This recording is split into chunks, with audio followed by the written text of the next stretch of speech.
Hello and welcome to Innsbruck, Austria for the final Boulder World Cup of the year. Last night we had a dramatic women's final and tonight it's the turn of the men to perform. My name is Matt Groom and I'm joined by Cody in the commentary box.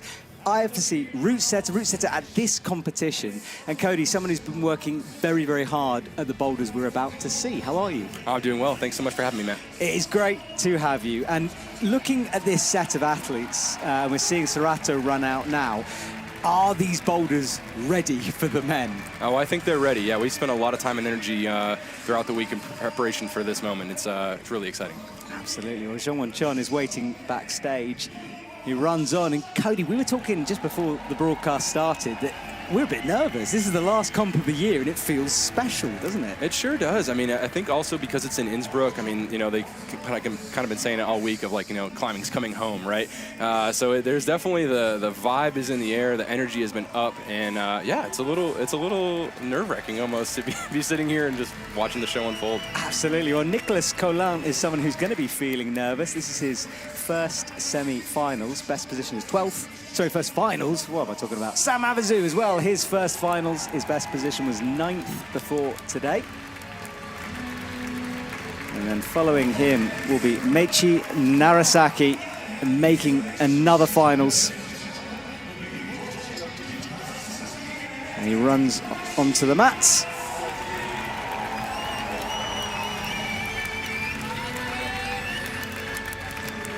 There he is, Meiichi, brother of Tomoa, of course.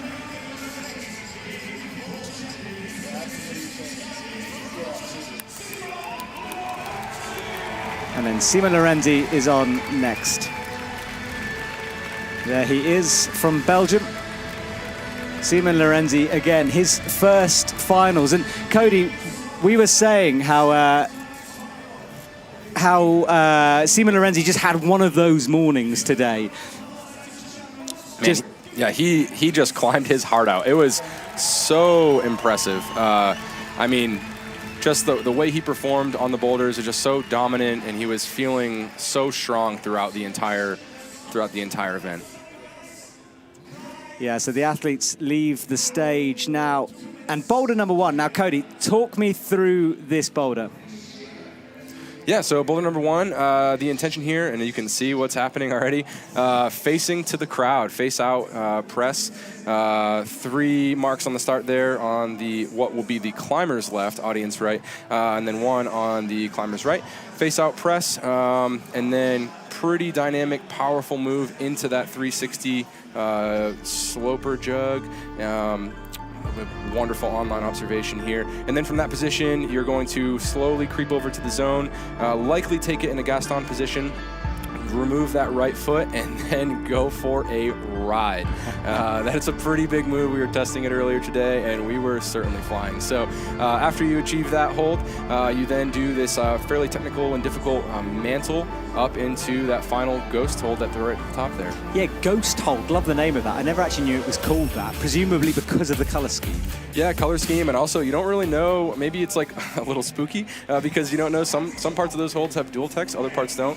For anyone who's been following along through the season, they've been the cause for a lot of conversation and dramatics, I guess, if you will, just because there's, I don't know, maybe people having a differing understanding of like what the dual text is for versus the friction. Is there a safety concern? I mean, there's just been loads of conversation. Yeah, tons on social media. We put up a video. But yeah, that is the ghost hold at the top. And as you said, Cody, the bits that's kind of shining in the light, that's got no friction on it. And the bit that isn't has friction, but it's way harder to see it outside than it is indoors, I've noticed. Yeah, for sure. And I mean, honestly, on the wall, unless you've become familiar with those holds, which I don't know if these athletes have had quite enough time to really familiarize themselves yet, it is quite difficult to know unless you're there in the moment. And you saw this today in semifinals. I mean, the penultimate hold, if you will, was really unfamiliar to them. A lot of folks just dropped it because they weren't really sure of what they were looking for. Absolutely. Well, that is number one done and dusted. And then boulder number two, is on stage now. So tell me a bit about this one, Cody. Yeah, sure. So it's a little more straightforward. You're going to take the starting position fairly comfortably and then pop out to that Rock City sloper. It is a really steep part of the wall, and that sloper is not so great. They'll take the match and then kind of pounce up there to the zone hold, and it's kind of tucked away and blocked in. Online observation here will help us out a great deal. And then they'll kind of, to create that opposition, to stop their momentum, they're going to kick the wall with their foot. And then from that position, there's no feet. So you're going to smear up then to the highest Rock City orange circle. This nice little thumb catch on it. It's not great. And then pop over to the top, and it's going to be a physical one. So on the start hold, I can see a jib. Is that the foothold they're jumping to the top on? Yes, it is. Yep, exactly. So another massive jump. So yeah, 2 in a row. Pretty big. I think it's a massive jump in the sense that, like, you're going to need a lot of power to generate through your hand while you're pinching, as well as through that really small foot. But like the distance that you're traveling isn't so much as opposed to the previous boulder problem. The previous boulder problem, I mean, yeah, you're just going to get up and go. Get up and go. I like that one. Well, we can see Meichi chatting to Jean-Won Chom there. 2 Belgium athletes down at the front there together, and then Serato. And Serato, such an interesting athlete, and we keep talking about him coming and getting better and better, but he's certainly one for the future, isn't he? He's already got a silver medal. Oh my gosh, he has been climbing incredibly. I mean, he's just got such great body awareness. We were sessioning actually right after Prague in Nuremberg with the Japanese team, and just watching the way that he climbs and just can understand his own body through time while he's climbing is just so incredibly impressive, especially at the more like subtle dynamic moves, if you will. He just has a really good understanding of his body at such an age that you'd expect that from a more experienced climber. Well, they're looking at the final, well, that was M4 on the left of them, so now they're looking at M3. On the slab section of the wall, and a big slab section for you guys to play with on this. So we have seen multiple different slabs. Yeah, we've seen a bunch. These walls are actually super cool here in Innsbruck. I'm really enjoying them. We have massive panels. So yeah, on the far right side here, kilter holds throughout with some volumes interspersed to help change the angle a bit. So it's going to be a very dynamic start. Wouldn't be surprised if you see multiple attempts here on the start, but you run up, palm press left hand, right hand up to catch. Maybe you see the inverse of that as well. Once you do that, you actually catch a sneaky left toe. Yeah, here we go. On the kilter hold there, that's actually blocked. And anyone who's been following around on Instagram recently has probably seen some version of this move. We're going to do a 180 face out to achieve the zone. And then from there, a slow balance move like this, really slow, one foot, going to catch one hand on what is now the zone hold. The online observation there, we switched something last minute. Talk more about that later. But yeah, right foot will actually be here. And then kind of this can sometimes be a quite aggressive catch to spin back around for the full 360. It's interesting watching Meichi there, because he was obviously talking about some kind of foot jump, but no one has spun yet on the mat. Honestly, I'm always nervous when a route setter tells me that the athletes have to face the audience, because 9 times out of 10 they'll do anything but do that. Are you nervous about this slab? I don't know. I mean, not particularly. I think it's one of those things like where it's a move that, I mean, you're kind of even just watching them in observation here. This is a setup where they're getting familiar with. Like, they've seen this before when they're training. So these types of cueing really clue the climber in on what to do. Now, that's not to say that they won't investigate a break also, right? They might find a way to like cheat their way through. And, you know, we've tried our best to ensure that won't happen, but, you know, anything's possible here. It's World Cup finals, right? Absolutely. And I don't know if you saw it earlier, Toby trying to break one of your boulders by crimping the edge of a volley. Oh my goodness. Pretty insane, eh? Yeah, that was wild. And it was funny because we were talking about that not so long ago, in the Epic TV interview, right? Yeah, so I mean, like, that's exactly one of those volumes where there's just so many screw holes and it's very possible to crimp in on them. All right, talk me through this one, the final boulder, M4. And I love the names these have been given. Coordination, okay, less interesting name on that one. Talk me through it, Cody. Yeah, sure. So pretty simple start, right hand on the actual labeled start, and then left hand palm on that nice squadra sloper. From there, you're gonna use a lot of leg power, jumping off the right foot, catching the first hold with your right hand, ideally. Then left hand comes into that upper hold, From there, you kind of try to completely slow your momentum as much as you can to redirect yourself back onto the left foot there, right where the Belgian team's looking at, and then catching the zone. So there's a lot happening in time. I think, it's possible that there might be variations of this movement, but no matter what happens, like maybe that's why the title is the way that it is some sort of like fast-paced coordination is what we're striving for. Something that's very like electric and exciting to really finish the show here. Awesome. Well, that is the plan. And now we've seen all 4 boulders, as have the athletes. And there are Team Belgium on the starting holds. And so we're pretty close to getting underway here in Innsbruck on our final night of IFSC Boulder.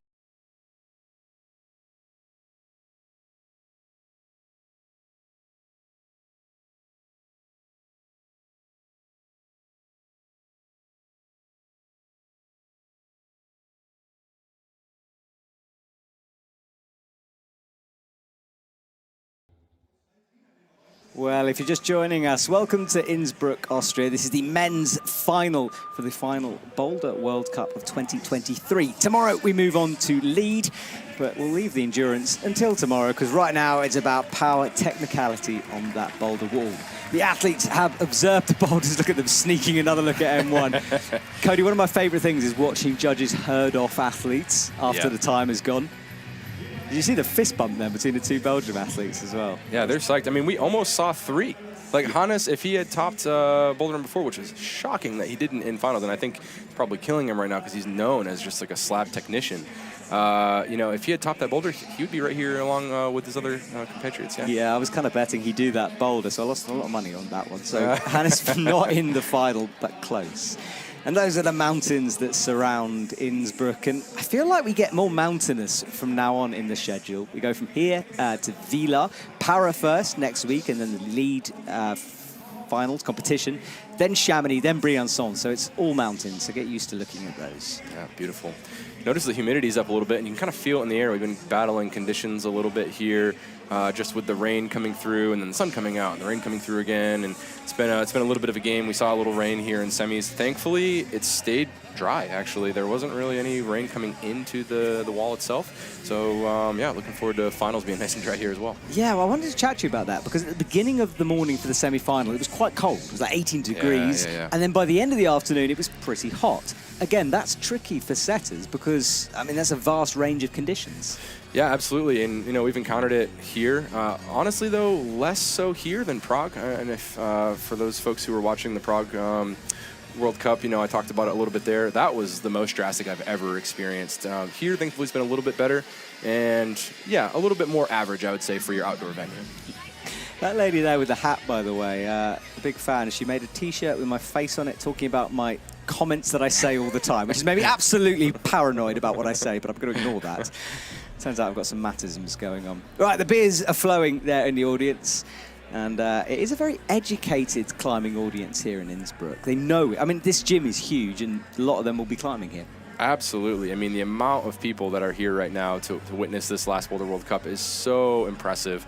And it just really goes to show, like, what type of culture and climbing community here is in Innsbruck. And I think that's really special to kind of end the Bouldering World Cup season here and then kick off the lead. It's pretty special. All right, well, we get one last look at Boulder 1. So, Cody, for people who might have missed it, once more time, chat me through this. Yeah, face out press, face the audience, if you will. Fairly physical, but like low and slow power, if you will. And then you dynamically press up into that upper purple hold there in the overhang. From there, as you're still facing out, you match, creep your your left hand over to the zone, pop off that right foot, and then go for a ride on over to that cheetah jug. Super, super electric, Superman style, and then finish with the mantle. There's a jug on here, which I think is one of the biggest jugs I've ever seen in a World Cup, and that makes me realize how big the jump is going to be. It's wild because, like, if you take the jump from any other position other than fully in that roof, it's so chill. Like, anyone could do it, right? But the more that your hips and your body and your back are deep within that, I mean, that overhang's like 35 degrees roughly, maybe a little bit more. When your hips are that far back, the amount of like potential energy that you have is just like wild. So in any case, it's going to be exciting. It is going to be exciting. And Serato is on stage. He runs on, the crowd cheer him, of course, and he will get underway.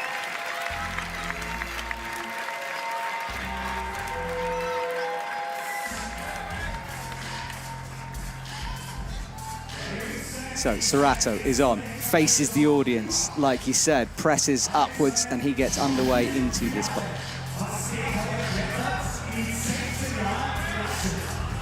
So Serato stands into the press, and then creep the left hand over. So far, so planned.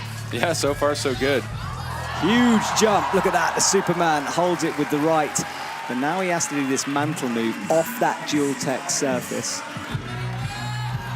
Pressing up. Looking real good, looking real strong. Easy match for him. Wonderful. And that top, oh look, he's having a bit of showboating. Excellent from Serato. So, Serato, very quick flash. And Cody, flashes like this, obviously you don't want super quick flashes, but we never know with athletes. Serato, as we talked, very, very talented, and there's a lot of climbers to come. Yeah, absolutely. I mean, and honestly, at this point in the game, we're just allowing the opportunity for climbers to express themselves in the wall. We've created a field to play. We definitely have our feelings on how things may play out. And in this instance, for example, like we wanted to kick off this show with a bang. That doesn't mean that like we didn't want people just like trying to start for 3.5 minutes and then maybe getting zone. We wanted to really encourage the climbers to like get going here, get the audience into it, get the blood pumping, and then really turn things on here throughout the rest of the competition. Awesome. Well, Serato launches sideways, feet swinging above his head, but look, just so relaxed throughout. It was like he was just on a 6A or something, just super chill. Yeah, very, very impressive. Strong head game there too. Very much so. Now, if you don't know the rules, that is the top of the boulder. You have to match it in control on the final hold. And you know it's the final hold because you can see the sign behind him with the word top on it. And at the bottom of the climb, there's 4 blue bits of tape, and that indicates a different limb to start on.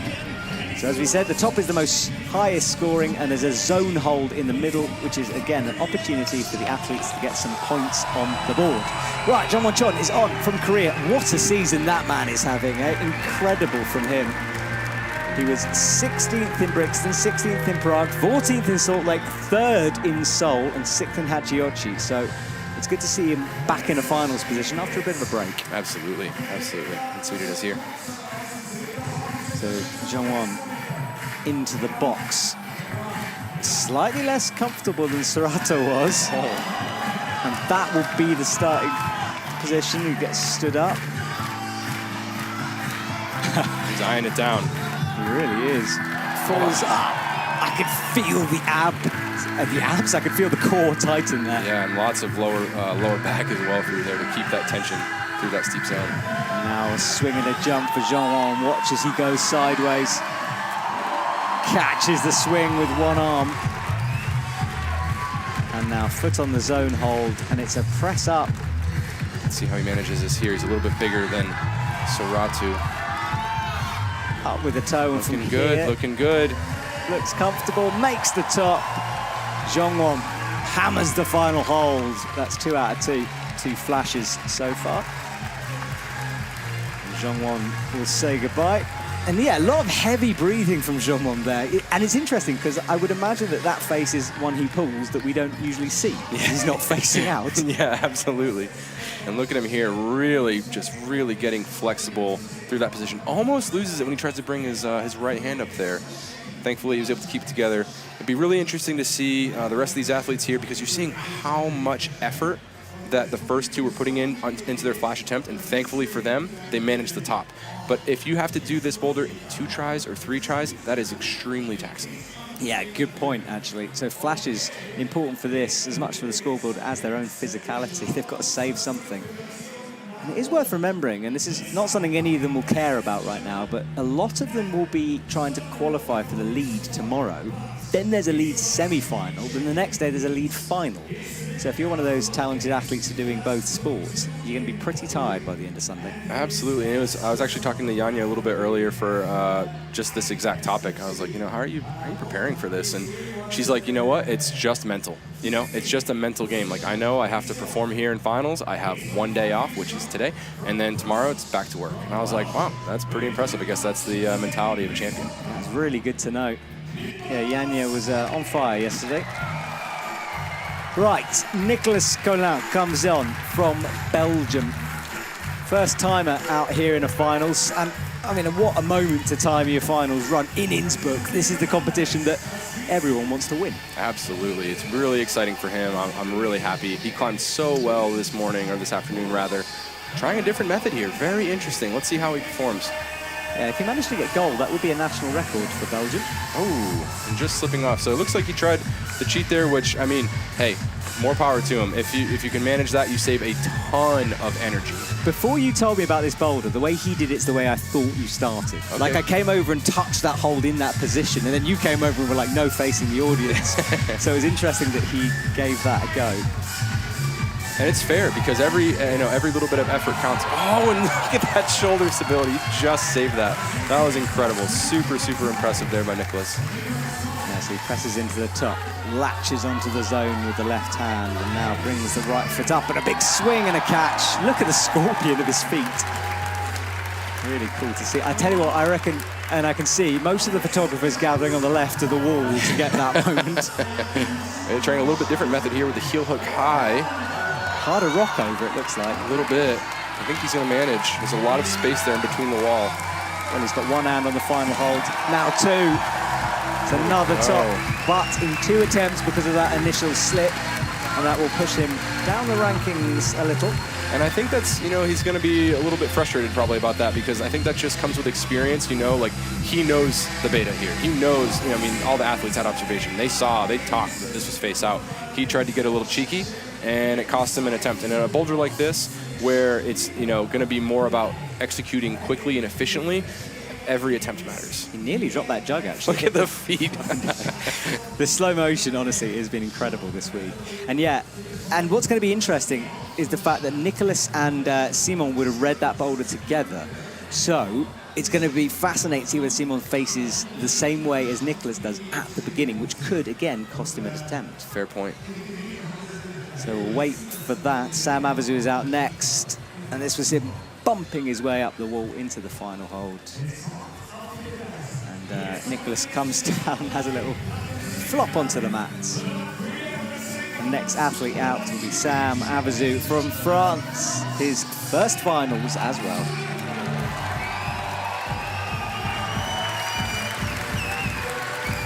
And when I say first finals, I'm talking about Boulder, of course. That's what we're in the middle of right now. Right, Sam. Interesting climber, Sam. Really good to watch him, and he's got that French flow that they seem to have. Absolutely, yeah. He's a very, very good climber, very knowledgeable. Again, just has like experience, almost greater than his years. Very, very good athlete at all styles. Yeah, absolutely. And he is young, 22, which is considered quite old. When you consider Serato is like 16, 22 seems ancient.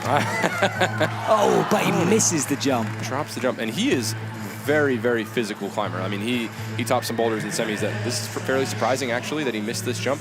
But it does go to show you that, I mean, the positioning is really what matters, and I think his hips were just not quite right. And if you look too, his left hand left that Gaston hold a little bit sooner than the rest of the climbers, which means that his trajectory was a little bit more towards the mats and less towards the jug. And I think that's what cost him that drop there. Was there an element of commitment with that as well? Because he seemed to have the jug pretty good, but almost let go, like not wanting to commit to the full Absolutely. swing. I mean, it's a full value move when you're in that position, and you're looking at 3,000 plus people in the mountains. Yeah, there's a lot going on. Well, second time it is full commitment from Sam. Wraps the right hand around, and this is interesting. So he's going to rest and chalk up here and figure out the mantle. Maybe a little lead practice for tomorrow. Yes, possibly so. All right, so he's got the right hand. He's now. This is looking awkward. Gets a high heel up, starts the rock, but can't make it work. And although it is a big jug, he doesn't want to be up there forever. Still tiring. He's a fairly good lead athlete, so I think having that positioning to recover will allow a little bit of this trial and error for him, which will be probably a saving grace here for the men's top. Yeah, he's got a knee involved on the left, pressing into the wall. He sees the final hold, brings the right foot up. Makes it work. And that's Sam in 2. Looks for the top of the wall for a celebration. There's Nico, he's happy about that. I'm surprised the IFSC haven't banned the wall celebration yet, just in case it rips something off the top. But good work from Sam. Got it second time. That was the big swing, but much more relaxed. And I suppose settling down as well into this. You know, you talk about getting the athlete's blood up, but, you know, you're nervous when you come on, and maybe he just needed that miss to sort of, like, reset his head a little bit. Sure, absolutely. Look at him eyeing up that, matching the right heel to his fingers. Then he swapped it around and eventually just pressed up. Sam Abazu with a top as well. So everyone topping. Meiichi Narasaki is up next. Yeah, full credit to the video and production team here. Those shots are really incredible. Good, aren't they? Yeah, good to see. So thank you to the team behind that. All right, Meiichi Narasaki is out next. There he is, tall climber. He was his best position was a silver medal. He was 4th in Brixton recently. Now Meiichi, height. We were chatting a lot about height last night, and we won't discuss the women's final with the men's, but someone like Meiichi might find the jump easier, perhaps, but fitting into that mantle position, absolutely, and wrapping those long legs could be hard for him. It's a different feeling when you're bigger in those smaller boxes. Even through this beginning section here, just you can see like the length of his hip to his knee and his knee to his foot. There's just a lot more length there, and it's hard to explode up. But I mean, he's just such a good athlete, right? Like he knows his body better than anybody. He can work through these situations. All right, here's the jump. Holds that nicely, but this is the move that he might struggle on. Not so far, but you never know. Looking good. If he can switch that right palm, and there it is, right there. Now he's in it. Simple work from Meiichi. He's not even on the jug, doesn't need it. All right, so 5 out of 5. One more athlete to go. Simon Lorenzi will come on, qualified in first place, and spotting the exit there. Good work from Meiichi. Chalk blowing off his hands, gets the rotation, laser focused on the jug, eyed it up. I like how the purple lights glinted in his eye then. Big swing around, match the jug. And then on, it was pretty simple for him, although he did kind of bang his fingers on the dual text. And this is the thing with the slow motion, we see every single mistake. Yeah, sure do. Yeah, great work there by Meiichi. Yeah, good climb. All right, so he did what he needed to do and flashed it, and that will currently jump him up the leaderboard due to his position in the final. So although he's got the same flash as others, he qualified in a higher position, and therefore he gets a better score. Japanese team real happy about that. And they know, I mean, any of these, the way that the athletes perform, you know, every attempt matters. So a flash on this boulder is really important. And actually that bleeds well into Simon here coming out. Like we talked about earlier when they were doing boulder preview with his teammate Nicholas. What does he do here on the start? He knows, it's onside. He knows though that everyone else has topped this boulder and most people have topped it quickly. So pressure is on. Yeah, so he turns and Nicholas can't go back to backstage and tell him. Oh look, here we go. So Simon presses his way up. And yeah, exactly the same as his teammate, as we thought he might do, because Nicholas can't go back and be like, hey, listen, it's not the way we thought it was, it's the other way, not allowed. So he has to work it out for himself. It's so interesting, and it cost him an attempt, just like his teammate. So route reading super important for the athletes. And looking a little awkward as he works the feet out. Now he's going to get stood up. Oh no, he's still there. That's pretty uncomfortable there for your knee. Your right knee, it turns in a funky position. You really have to drive off that. You can see him struggling a little bit. Lots of core. Oh, so because his right knee, the way that it was positioned, it didn't allow him to full value press and get the full rubber on there. So then when he executed that motion, his hips and his body actually came faced out to the crowd. Watch right here. And when that happens, his right arm and shoulder were so extended that he wasn't able to maintain tension through those 3 points, which is necessary to do that move. Yeah, it's fascinating to me how small the margins are in this game. You know, everyone else has cruised this, and Simon might get it done this time, but you know, the slightest mistake, the slightest knee angle, and it can turn a boulder from possible to impossible, as we've just seen. Absolutely, and that's the beauty of climbing, right? And the frustration as well. Absolutely. And he is still having a bit of a time on this first move. Now, we did investigate this this methodology. I think it is possible, but extremely difficult. You can see there he's almost maxed out. So if you were to do that, you'd have to find a way to press up and then bring up your left foot, which is just, I mean, personally, it's kind of bananas. I mean, it's possible, anything's possible, but like, yeah, it would require a tremendous amount of things to go right, as opposed to if you do the beta, that's the more intended way, if you will. There's a lot fewer things that you have to manage. I mean, there's still tremendous things you have to manage, but there's fewer nonetheless.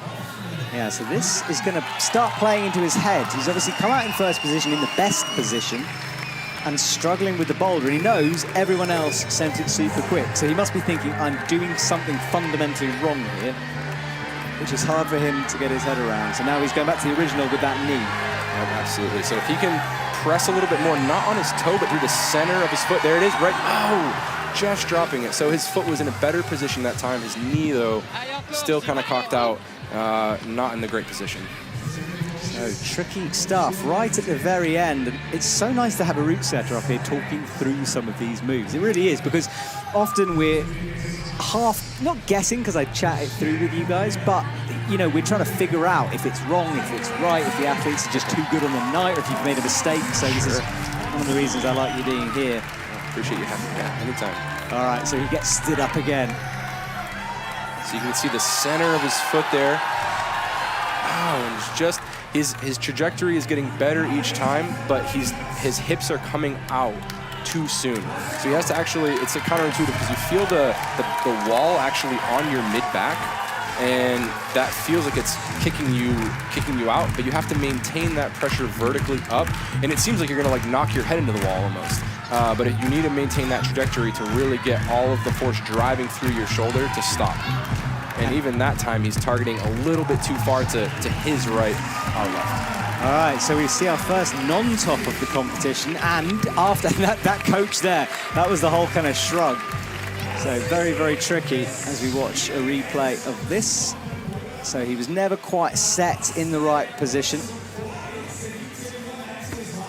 Couldn't work it out, and Simon blinks first and makes the initial mistake in this men's final. All right, Cody, you're going to leave us for one boulder, and I'm going to bring in Louise, who is an athlete, to chat us through boulder number 2. Please don't go anywhere. Come back for boulder number 3, and thank you for that start. I'll see you in a sec. Wonderful. Thanks, Matt. See you soon. All right, so that is our leaderboard. 5 out of 6 have sent the boulder. 3 flashes in the top. Sam Avazu, Nicholas Colan and Simon Lorenzi at the bottom of the leaderboard so far.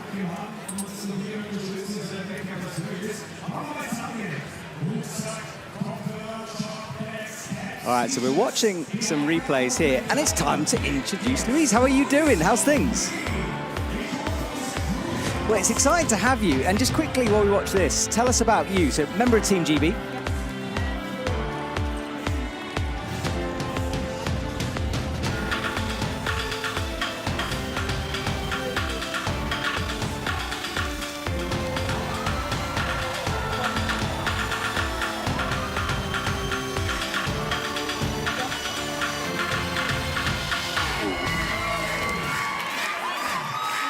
Great. Well, it's nice to have you in here, bringing some fresh blood into the commentary box. But you're with us for Boulder 2. All right. So sorry about that. Bit of a technical error. So we're going to reintroduce you. Louise, who are you? Tell us who you are. So I'm part of the GB climbing team. I've just competed in my first World Cup, the Innsbruck World Cup. I'm coming up from junior at the minute, so I'm kind of doing a crossover junior-senior season, mainly focusing on the European comps. Awesome, and it's lovely to have you here in the commentary box with me. Young athlete, and hopefully a big career to come. And this boulder, Louise, what did you think of this thing? It looks pretty physical to me. Well, I think this block maybe looks like the most physical boulder of the round. The slopers on it look so bad, so it's probably a good thing that it's a bit cooler tonight. Yeah. But I wonder how their skin is going to be holding up after so many days of competition. Exactly. The men were competing earlier on in the semi-final.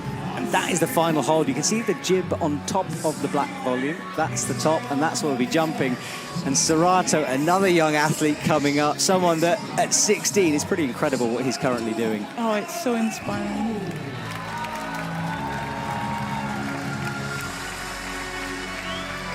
All right, Serato runs on. He had a good first climb. He's in the running for a podium. And it's all about this boulder right now. And Louise, I mean, you've been on those mats enough times. What are the nerves going to be feeling like for him? Well, the crowd tonight is huge, so I feel like that'll add a little bit of pressure to him. But he has been in so many rounds this season that he's probably feeling a bit more confident in himself. Absolutely right. Into the dish, matches, and he's going to This look. moves, wow. The strength. Yeah, but a slip on the feet. He's having to commit fully to smearing on the wall. Yeah. If Brooke Rabbiter was here, she would just get in those bolt holes. It's very true. We saw Natalia trying that last night. Right, left foot on the jib, and now it's a pop over to the left. Not the greatest of right hands, but Serato does it semi-stat. Seems to be caught in the middle of a dynamic and a static way. I think for that move, to get the distance, he might need to be a little bit more dynamic.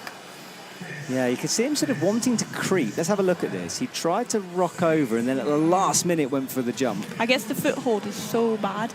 It's probably the size of like a £2 coin. That's a good description. Yeah, but a bit, probably worse, more slopey. Oh, and that top hold, is it dual text as well? Yeah, it was hard to get a look of it from the mats, and up here in the commentary box, we are sort of eye level with it, but again, it's hard to see, so it's something we can ask Cody when he comes back in. Now, look at the scores down the bottom left. For those of you who don't know, fully filled up box for a top, halfway for a zone. And obviously the tops are what we want, but the zones will do. And so often, Louise, it comes down to zones and attempts as well. Yeah, for sure. So in the qualification run for the women at least, which is where I compete, it was like zone attempts could get you 20 different places in the scores. Yeah, and that's crazy, isn't it? I mean, we talk about fine margins, and in the women's competition as well, like everyone seems so close together at the moment. The field, the level of the field this year has increased so much. But, yeah, it's hard. So Serato pulls on again, bumps those hands. Come on. And it's quite good, I guess, with that zone. Oh, Drops it. Because it's like a tick mark.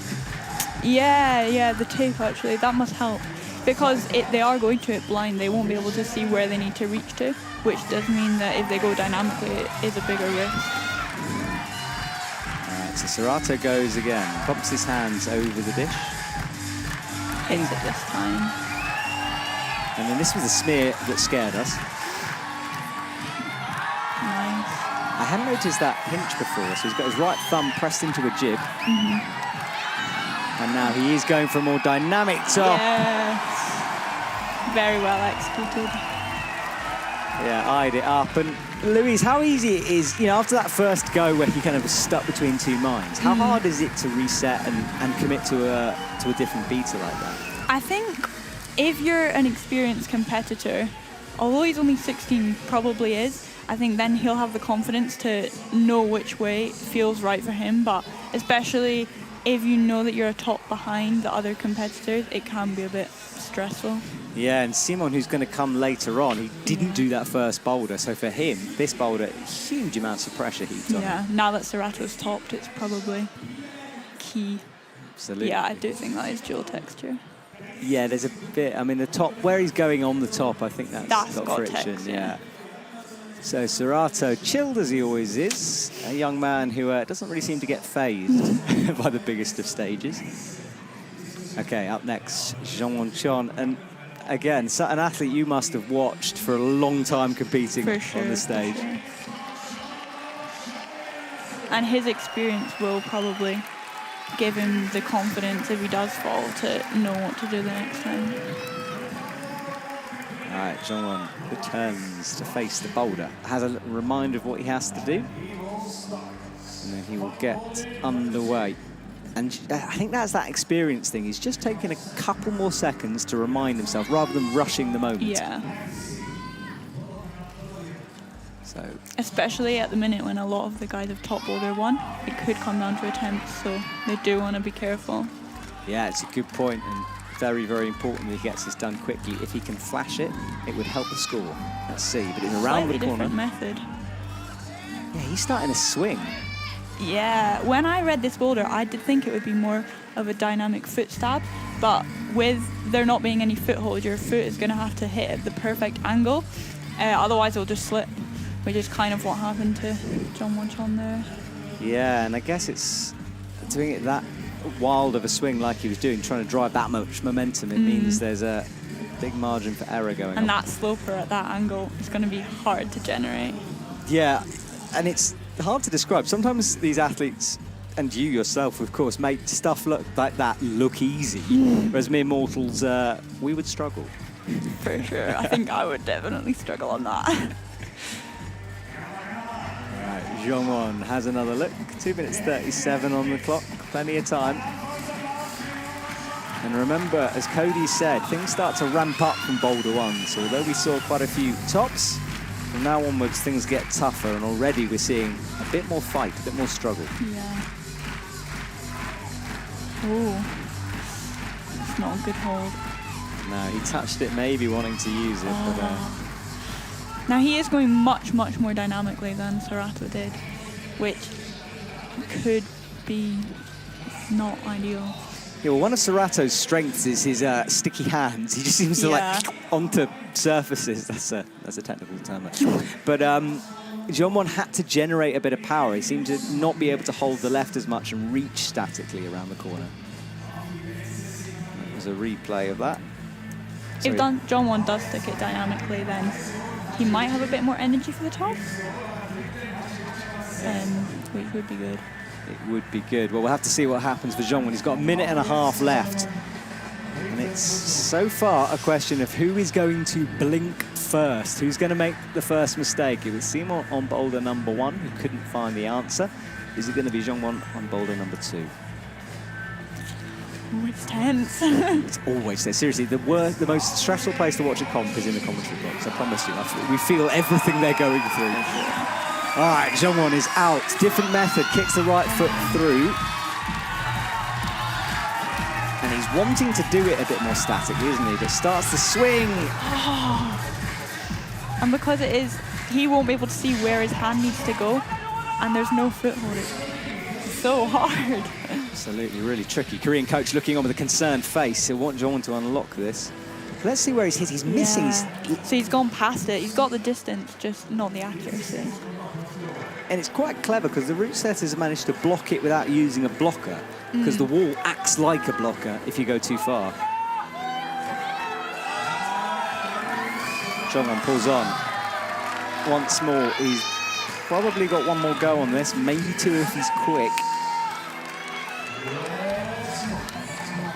All right, let's watch his right hand, and although he hit it... He must have missed the foot that time. Yeah, I think he missed a foot and possibly fatigue, and he shakes his head in frustration. Zhongwon knows that that really should have gone. Good effort. Yeah, good effort from him, but no top. And no zone, because although he touched the zone hold, he didn't use it. So Zhongwon, no points on the board for boulder 2. He's going to have to go back and reset things. We'll have to wait and see how the other guys do to know if that's going to be critical to his result. It's a really good point, because Serato, as we know, come on last, but has got some skills. So we don't know yet the level of this boulder, how possible it is. All right, Nicholas comes on. Boulder number 2. See what he could do.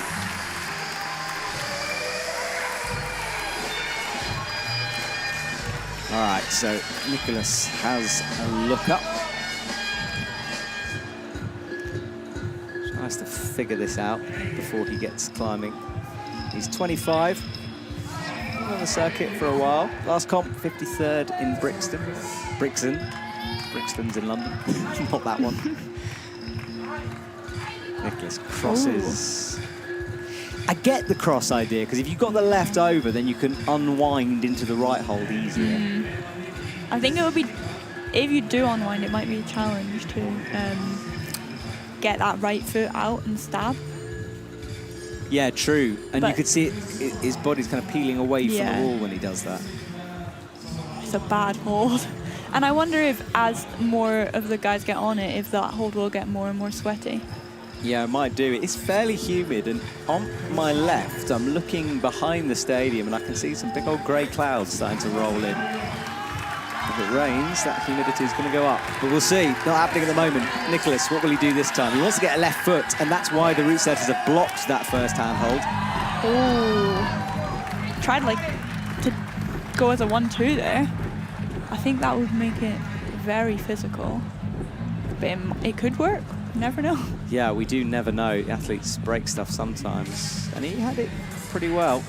But yeah, his entire body language wanted to stick a toe hook in on that start hold more than anything. But That's definitely why they've blocked it.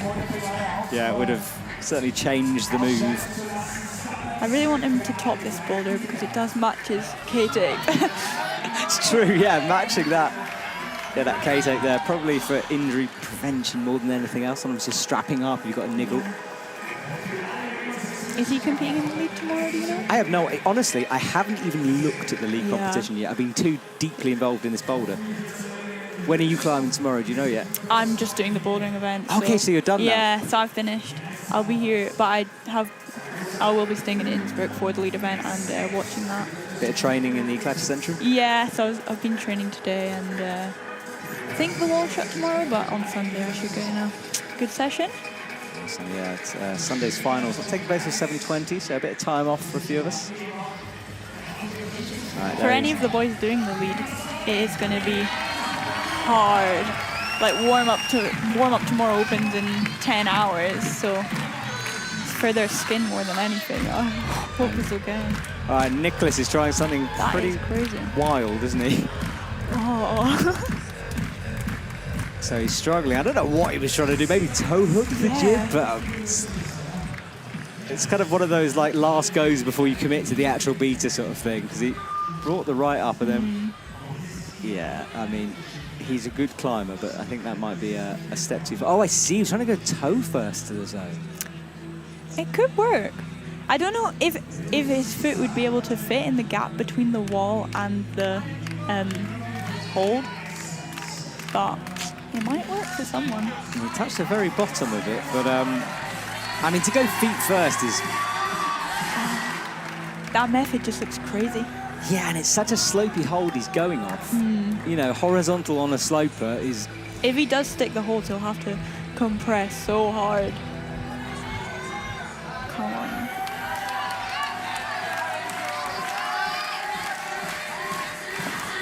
14 seconds, he is done.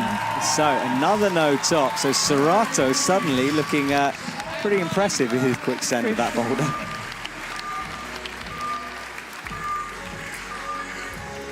It'll be interesting to see if Meichi and Serato have read the boulder together, and they might go for a similar static method. Yeah, we'll wait for that one. Sam Abazu is up next. I think he looked pretty strong in the semi-final, He did, didn't he? especially on Boulder 2, which had a sort of similar move. All right, Sam is on from Team France. Someone asked me earlier in the semi-finals, where's Mejdi Schalk? I saw his dad earlier. He is here, but he's only doing lead. I said he was away training, so I was half correct. So we'll see him tomorrow.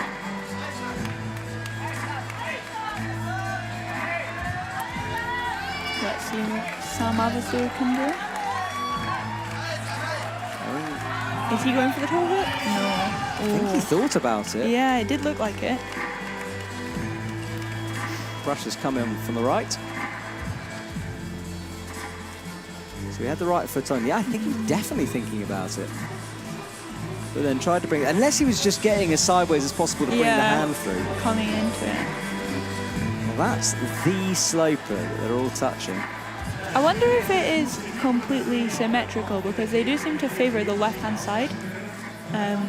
I guess it's like when you pull on, that's the closest side to the starting hold, so I Yeah. guess naturally you touch the chalk. But yeah, you're right, because look there, he's pinching it, like a side pull almost. Yeah, almost. Oh, he's gone for the cross through.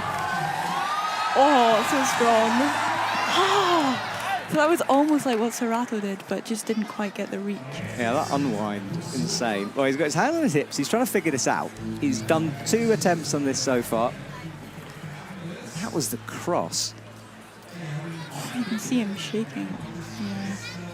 My sides hurt from watching that. You know, it's like such a latty move.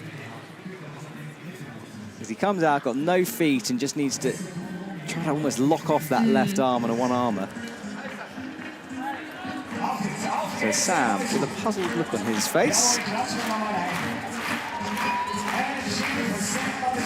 The crowd are behind him. You can hear them clapping along to the DJ, who's up on our level in the commentary box. Yeah, it's hard because the crowd want you to get back on the wall as fast as possible, but especially on a physical boulder like this, you need to take the rest. Is it difficult? Do you get like overhyped by the crowd sometimes? Yeah, for sure. Especially, yeah, when you're in front of everyone and the brushers and the commentators, and they're all like ready for you to go. But if you're not ready, you've just got to wait for yourself. Now, there's a conversation going on there between the French coach and one of our judges. Appeals, of course, and I think that is an appeal sheet. So that could be an appeal lodged against another athlete. I'm trying to listen there, but it's not quite loud enough, and I'm sure they won't want that conversation on TV. But yeah, the coaches, a lot of the coaches' job during these comps is to do appeals. Obviously, you're there to support your athlete, but you can't really do much to help them. What you can do is watch other people climb. Yeah, as an athlete, you've just got to focus on your own climbing, but it's really nice to know that the coaches are there to sort out any problems that you might have. Sam goes for the cross and the toe. Could this be a new method? I just don't think he's going to be able to reach over there. I don't think it's a good enough toe hook. Especially because he had his left toe in that time. If he did make it work, his body would still be really horizontal, and I'm not sure how easy it would be to get out of that position. All right, well, we're midway through Boulder 2. My name's Matt Groom. I'm here with Louise Flockhart. Cody, the route setter, is here for most of the finals. But before we bring in Louise, the first timer in the commentary box, doing very well. Thank you for your expertise. All right, Sam, no top, no zone for him, and only 25 seconds. It's just going to be enough time really to get the zone hold. Come on, Sam. He looks so strong, but can do it. He bumps the hand. Kicks off a bit with the wall. Went for the double clutch. Yeah. That's a no-go for Sam. Good effort. So after those two have been on it, it does show that Serato was doing crazy things on that. Yeah, the kid is next level. Yeah. He really is. And I say kid in an entirely respectful way because he is an awesome, awesome athlete, but just 16, which is insane. Competing on the world stage in front of thousands of people, and Serato, the only one to hit the top so far.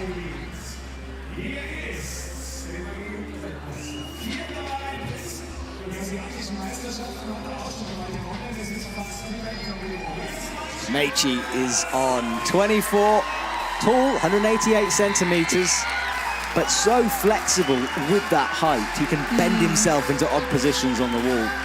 I think for all tall climbers, if they don't have that flexibility, it can be really difficult, as we saw on Boulder 1. Meichi has to run quite a long way. I don't know why they don't put a brush right underneath the boulder, but he went to get it. Puts it in a more accessible position. All right, Meichi makes sure everything is ready. And at this point, it must be quite confusing for him, because he knows that Serato did it quickly. He heard the crowd shouting, and then he might have just been waiting to come on quickly, and then everyone else has taken their full 4 minutes. Let's see which method he goes for. Oh, nice. Wow, come on. Oh, he looked so close that time. So I think the difference between the Japanese guys and the other guys is the Japanese guys have matched that hold without putting their right foot up first, which means that they're more underneath the hold, so they've got less swing. And then can just pull to go out right. I think his height helped him there because his left foot stayed on for quite a while, and just a little bit of tension will make it slightly easier. Yeah, he came as close as you can to not dropping that before falling. Really good work from Meichi. Yeah, good idea to give it a good clean.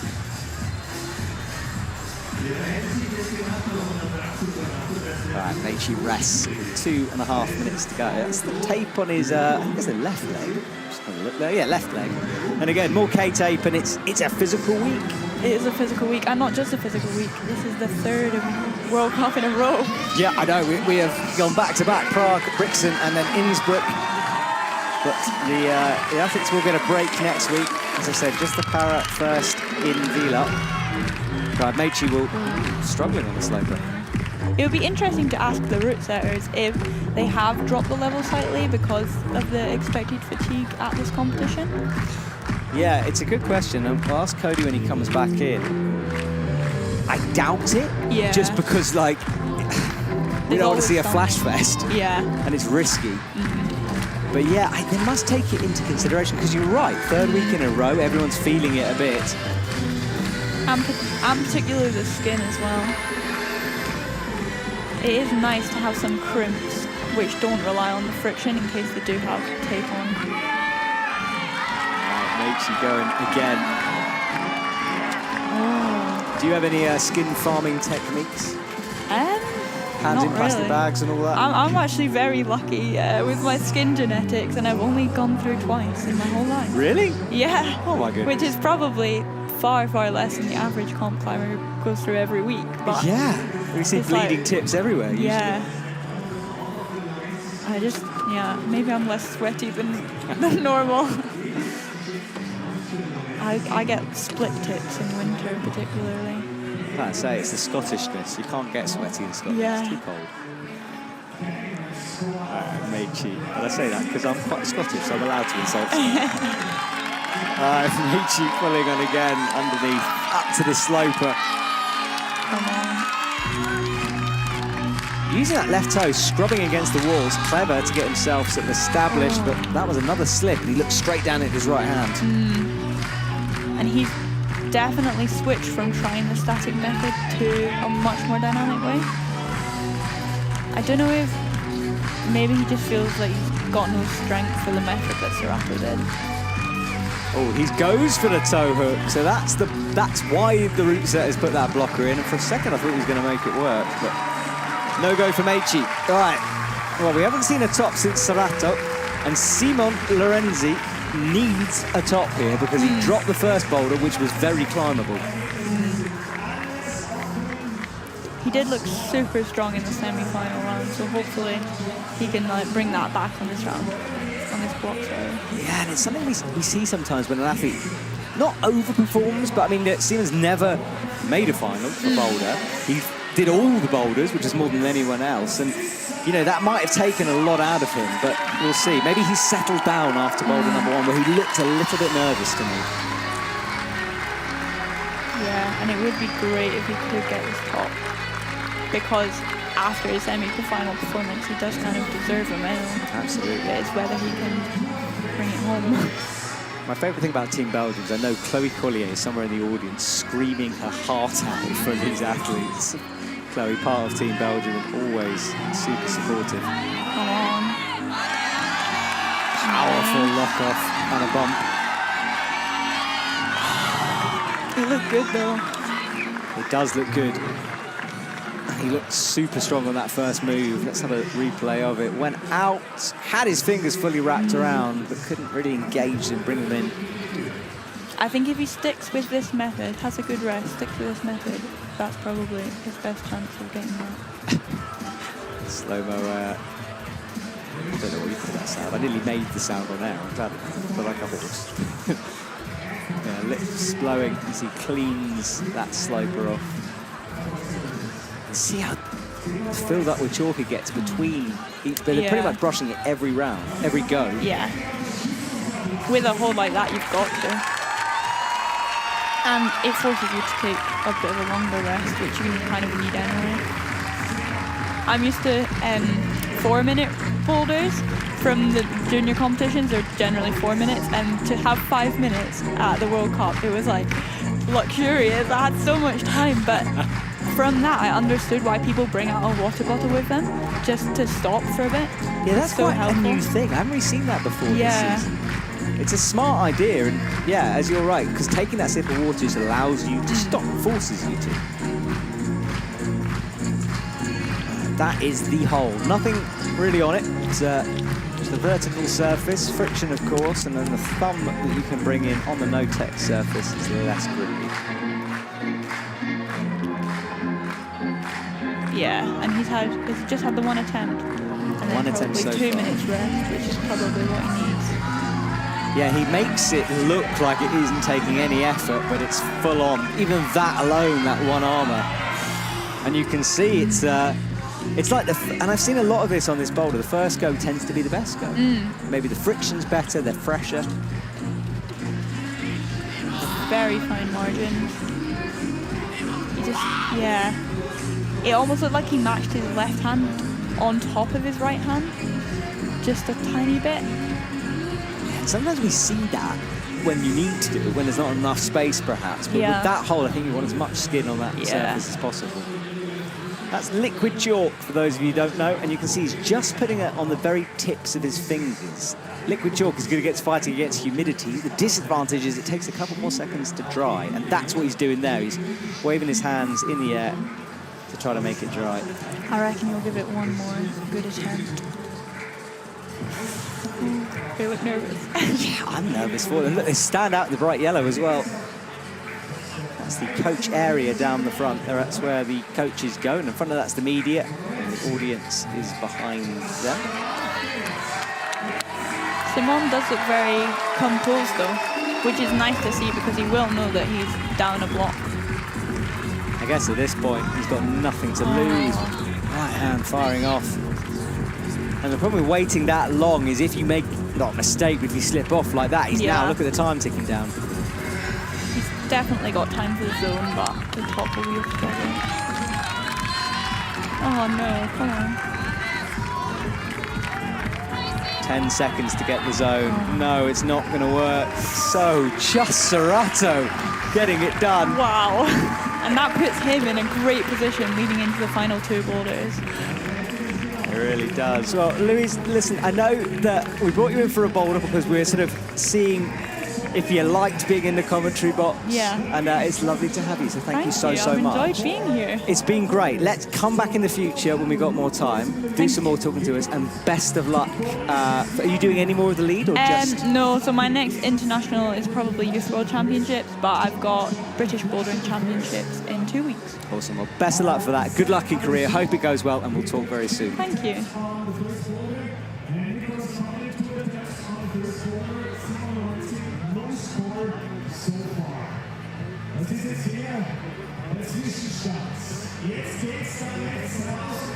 All right, well, thank you to Elise, and she leaves us now.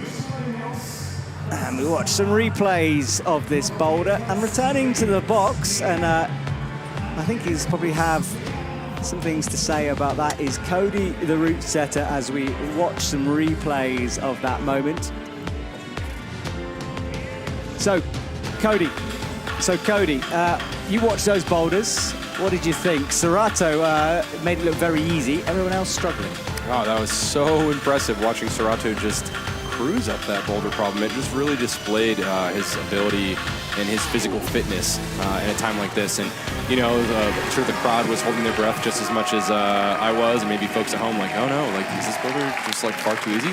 But no, like quite literally the opposite, right? It's good to know that you guys go through those emotions as well, that you worry if the boulder's too easy, too hard. And people at home, you should know how much you guys put into it. Well, boulder number 3, something totally different. We're going slappy now. So, Cody, one more time, talk me through this. Yeah, sure. So, dynamic start, kind of run, kick into the wall, and then palm press into that starting position. And then from there, kind of technical climbing. Your left foot is going to go around to that second volume, and there's like a jib that's blocked, you can see there, to the right side of the zone. And then you're going to actually do a 180, right foot to the zone, to where it's currently marked the zone, and then flip back around out, facing back in, full 360, press to the top. All right, so you said currently marked to zone. Now, it's worth remembering that these 3D boulders are done a couple of days before. You guys tweak them, so the zone in a different place? Yeah, so there's so much that happens behind the scenes with this, and this online observation is so cool and really nice for folks at home, I think, and honestly just awesome for us here in the booth. And yeah, there's just a lot that happens, and especially with the judging and, you know, conversations with officials, you know, we want to make sure that we just do the best for the competition.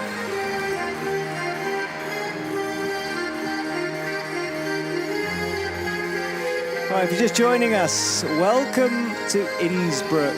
My name's Matt Groom. We had Louise in the commentary box, the athlete from GB, and Cody has returned now to talk us through, from a route-setting perspective, what's happening. And Serato had a run, decided better, and missed the first hold. How good is that starting hold, or bad? It's pretty good, but it's also like the best part of the hold is kind of facing towards, let's say, like the 11 o'clock position. So you really have to get up in there. There he is, right there. Straight in with the thumb as well, pressing, and then remember to bring the left hand down. Absolutely.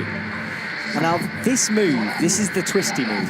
Correct, and it's completely blind. Like, you cannot see that foot. You can just see him feeling, and he's just trying to feel with his toe. There's nothing else. There's no way he can know if he's on that foot perfectly, other than by that feeling in the shoe. So he gets stood up here.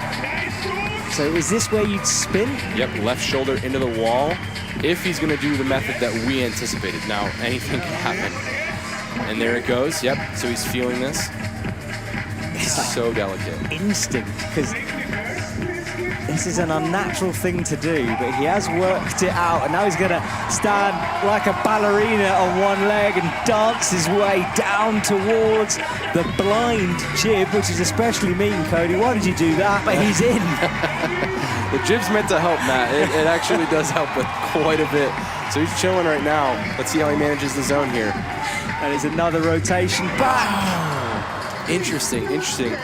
So that's definitely a possibility where you spin and catch left hand, kick left foot. What we found in testing actually is if it's kind of seemingly counterintuitive, you lean up onto your right foot on that jib, go completely no hands and only on that right foot, reach slowly out to the zone, and then slowly spin with a slight dynamic kick towards there at the end. Okay, so Serato read the first bit perfectly. Maybe a bit of adjustments in the second. He was trying to see it and just all stood on one leg with no handholds, back against the wall, literally.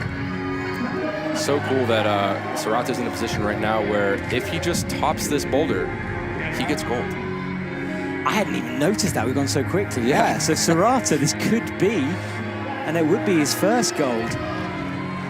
Feet down, gentle from Serato. But no! The hips just came out. Yeah, he knows what he has to do for sure, and it's all a matter of execution here. That's the blessing and curse of these types of boulders is that if the feeling is right and the feeling is good, the execution goes according to plan. The boulders feel really easy. But if any one of those things kind of goes wrong or feels slightly incorrect, then the boulder, you just pop off unexpectedly. Yeah, and you could see the moment where he unbalanced, about that, when he jumped. Well, he's got a minute to take the gold, or he has to wait to Boulder 4. I really love that Elvis leg going right there so he can dig in that toe. Yeah, it looks like he's got that, hasn't it? That shake, but bobbled off this time. A little bit of aggression here. I think maybe the boulder's in his head a bit. I mean, the pressure's on. I don't know if he knows that if he tops this, he gets gold, and I doubt he's like trying to do the math. I think he just wants the top. Well, the athletes do get to see the scores between boulders, so he might have an idea, but I don't think he'll really care at this point. He just wants to get this done. So that's not a shake, that's him feeling out the hole. And he almost like works his foot deeper into it. You need to, yeah. And actually, smaller foot would really help in this situation. Yeah, because you blocked it. Absolutely, yep.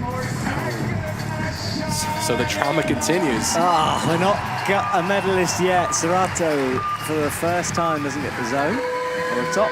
He leaves. Interesting stuff. Zhongwon Chon will be up next.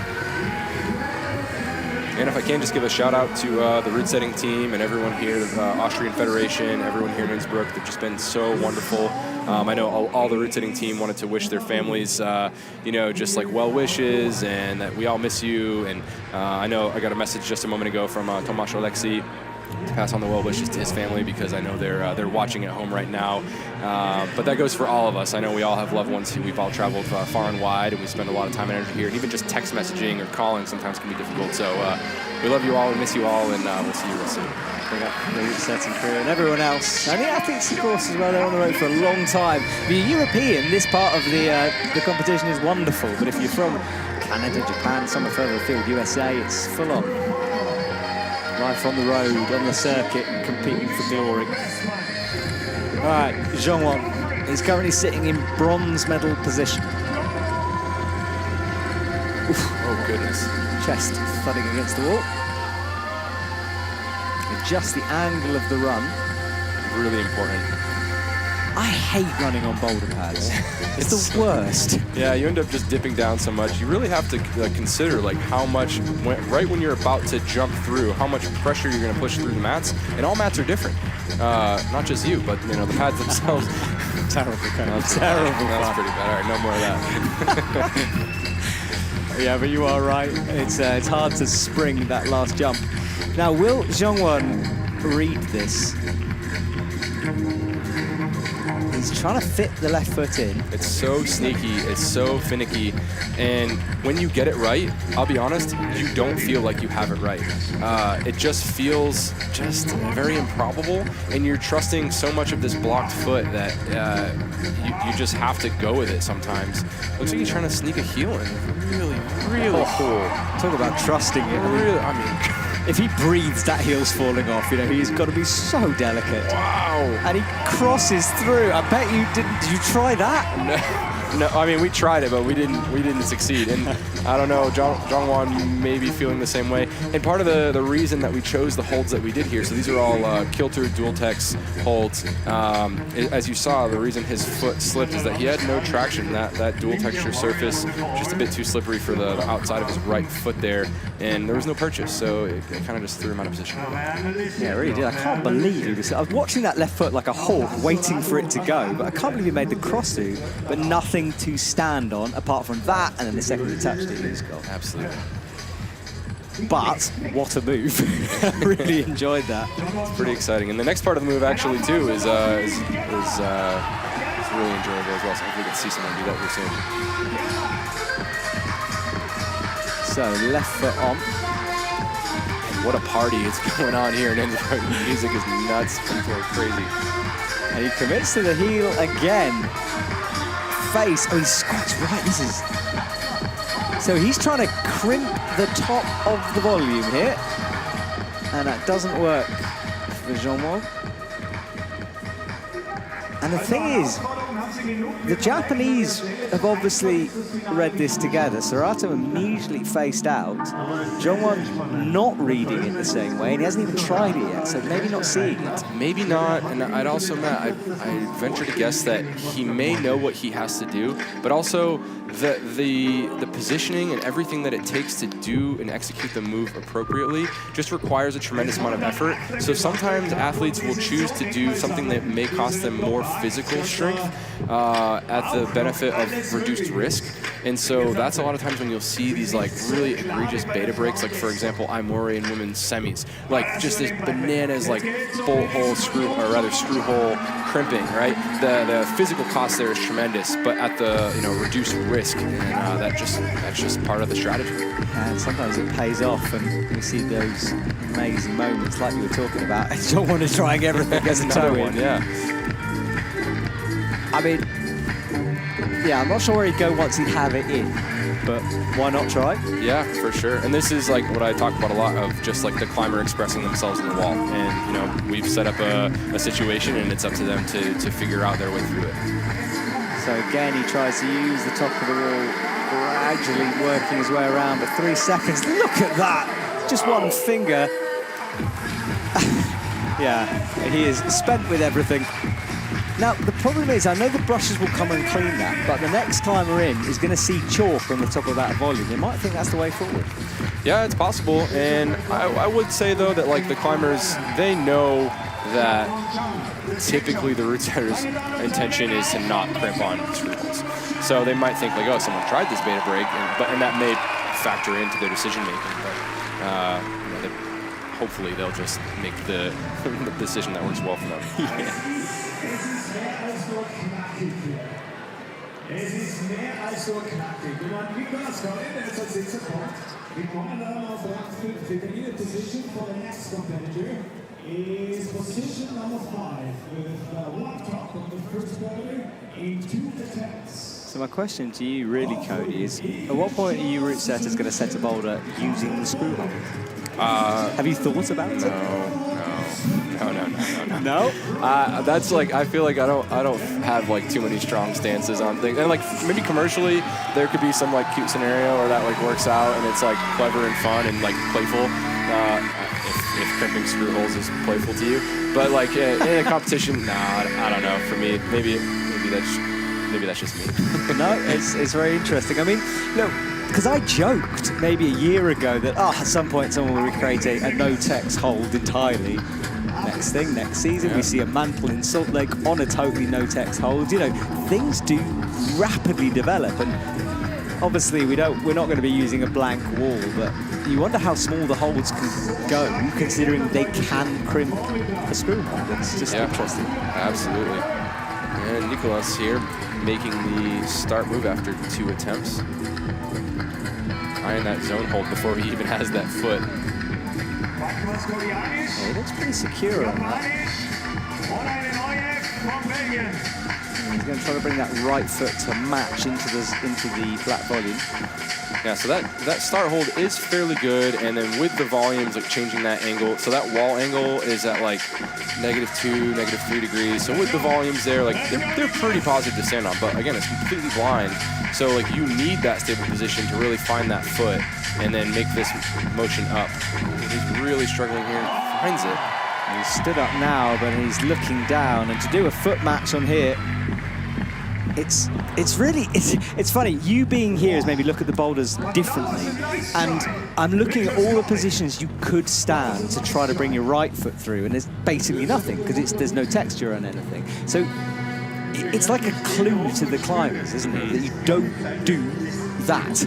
Yeah. So like we teach this a lot, whether that's in like root setting clinics and workshops or athlete camps, whether that's for youth or adult. That like cueing is a lot of root setting, and cueing is also a lot of like athletics and climbing. So understanding like what are the root setters' intentions, what are they thinking about, what are they kind of like maybe pushing for you to do, and you being able to read those situations will help secure your success moving forward. Pulls on once more. Left foot in, bumps the right down onto that big patch of chalk on the right volume. Makes that look a lot easier that time once he figured it out. Look at the vein standing out his left leg. It shows how much pressure he's putting through. So much pressure and weight going through just your big toe. There's nothing else there. It's just the outside of your big toe. And yeah, the smaller the feet you have, actually, the better this feels. Maybe that's a little reason why Sorato had just a little bit easier time, but also Sorato read the move a little bit quicker with the left shoulder in, and so far no one else has really advocated for himself in that way. So fascinating. Yeah, Sorato, the only one to try the rotation. He's really puzzled by this. Yeah, it's an interesting scenario. So for those of you who've been following along, a little bit of frustration there by the coach. Maybe he knows what his athlete needs to do, and just you can't communicate, right? It's on site. Yeah, he's watched Sorato do the rotation. It must just the desire just to scream at your athlete. Yeah, do it this way. Yeah. Well, with 40 seconds left, I'll let my thought simmer for a minute. Let's watch Nicolas climb here, probably his last attempt. Yeah, this could be it. 30 seconds to go. He's going to try something different, I think. I don't know. Yeah, hopefully not. This is seemingly the way. All right, so he's stood, holds it, 20 seconds, the zone hold right there. So you got to turn that left shoulder. There it is. There it is. Look at this. It was almost you could see the realization dawning on him as he faced the camera. Super interesting. And you could see it, his face just kind of lit up as it hit the camera. He was like, oh. And he keeps turning. Yeah. Top marks for the dismount there. But yeah, this is so the kind of the thought I was thinking of, and we talk about this a lot from week to week for root setting is, where there's always this balance of you know, we talked about a little bit in the Epic TV interview of like risk, intensity, and complexity, and how that may pertain to a boulder problem. It's like just another way we could try to quantify a very qualitative thing. And so, for example, this is a fairly complex movement for this field, and it's all about, you know, athletic empathy and who is this for, as Sam Avizu comes out here on Boulder 3. And so for this type of boulder, the risk and complexity really high. A lot of things can go wrong. And when I say risk, just for everyone at home who's unfamiliar with this, is it's not danger, like not like someone's gonna get hurt. It's just like, what's the likelihood of a foot slip? What's the likelihood of success or failure when you're trying to execute a move? And we play with these dials quite a lot. And we have to be careful because, for example, in Hachioji, you know, we play with these dials a little bit too much on the complexity side of things. Like, for example, the top paddle move or the press. And, you know, sometimes that's the game. It's the game we play. Yeah, didn't balance himself out that time, but having to try certain things. All right, so out with the left for Sam. Pressing into that toe. It's so interesting watching that left foot, because you telling me that it never feels good now makes sense why they look so tenuous on this. But look, Sam turns. There he goes. Super delicate, all core, keeping the back in, so important. He's got that foot pretty good. Now, if he can just balance on this right foot and go slowly with the right hand, that's probably his best chance of success. He's going to set up for the left. That's all the rubber is. Oh, he turns the left knee. Very smart. And he's one move away from the zone and will be the first one to score. He can't hold the zone hold. And the move in that fashion is really difficult, Matt, because there's just so much happening and your body's coming away from the wall when you spin. So actually, if you can stand up on your right foot and just completely go away on that, again, just on one foot and balance, you can go really slowly with your right hand to the zone with like your palm facing in, with your thumb facing down. And that allows you to control that zone hold, and then you can pull through the motion and kick that left foot to stop. Fascinating stuff.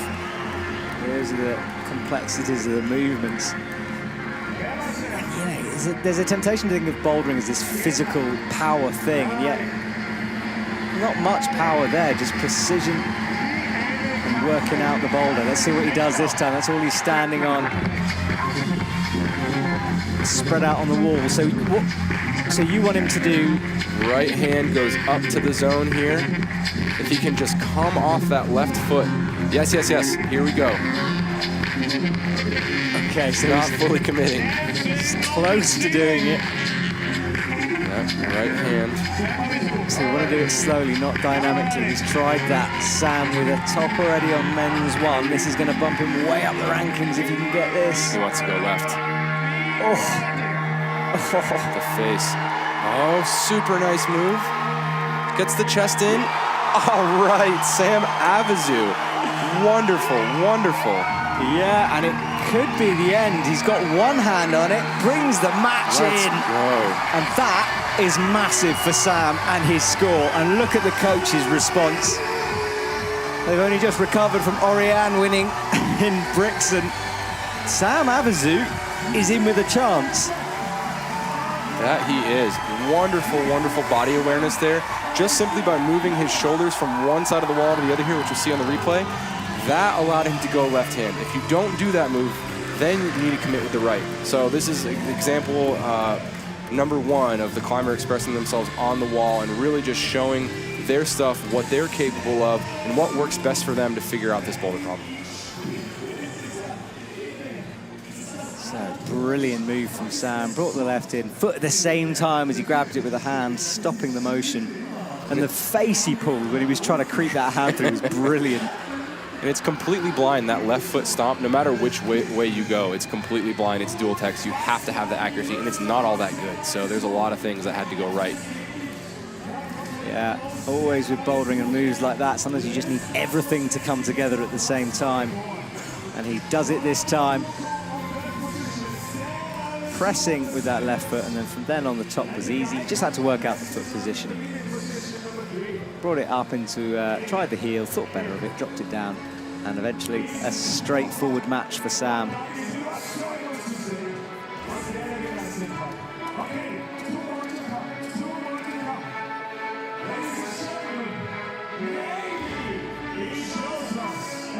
right, well, Sam gets it done.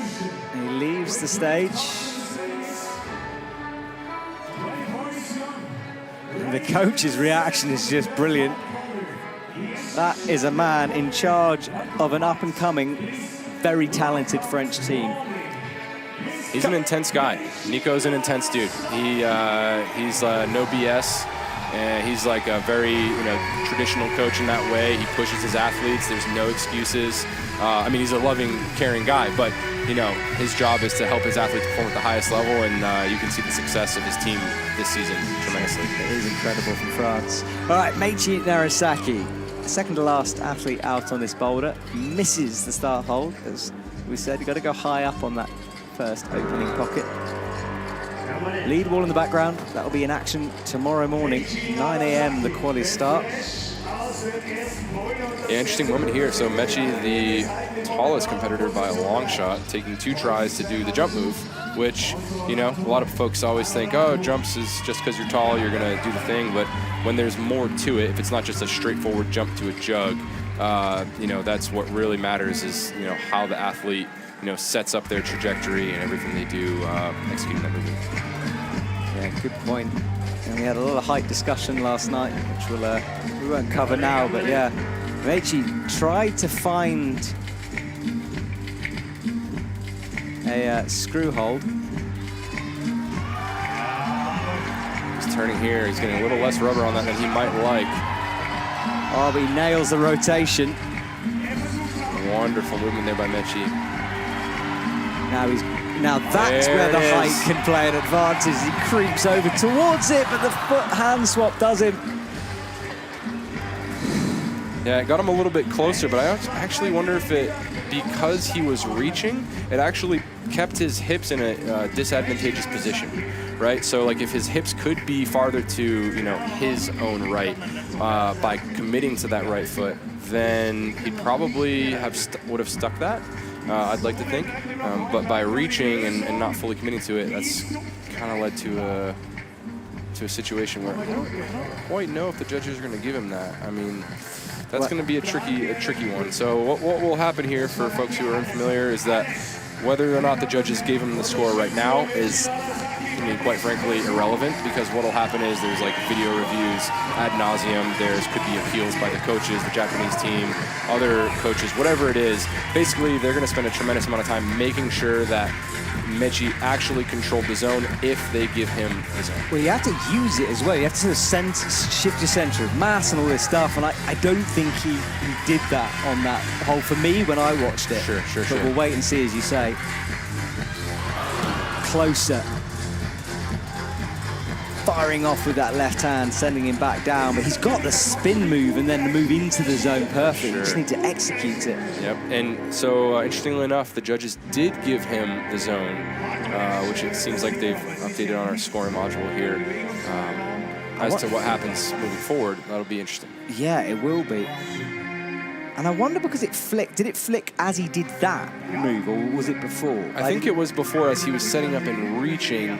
It's kind of hard to see, especially on dual techs, right? Like, is the climber using the hold? And it's just like, people are people, judges are people. They're doing their best out there, right? There's an element of subjectivity, and right. You have to make a decision. Absolutely. No, we're just going a little too fast, and we're a little too confident through that movement. But yeah, the judges, the IFSC officials, they'll be going through these videos and making sure and watching and rewatching from all the angles. Not just the angles that we see here, but all the private angles from all the coaches who are watching on the front row, as well as the IFSC videos. I mean, there's plenty.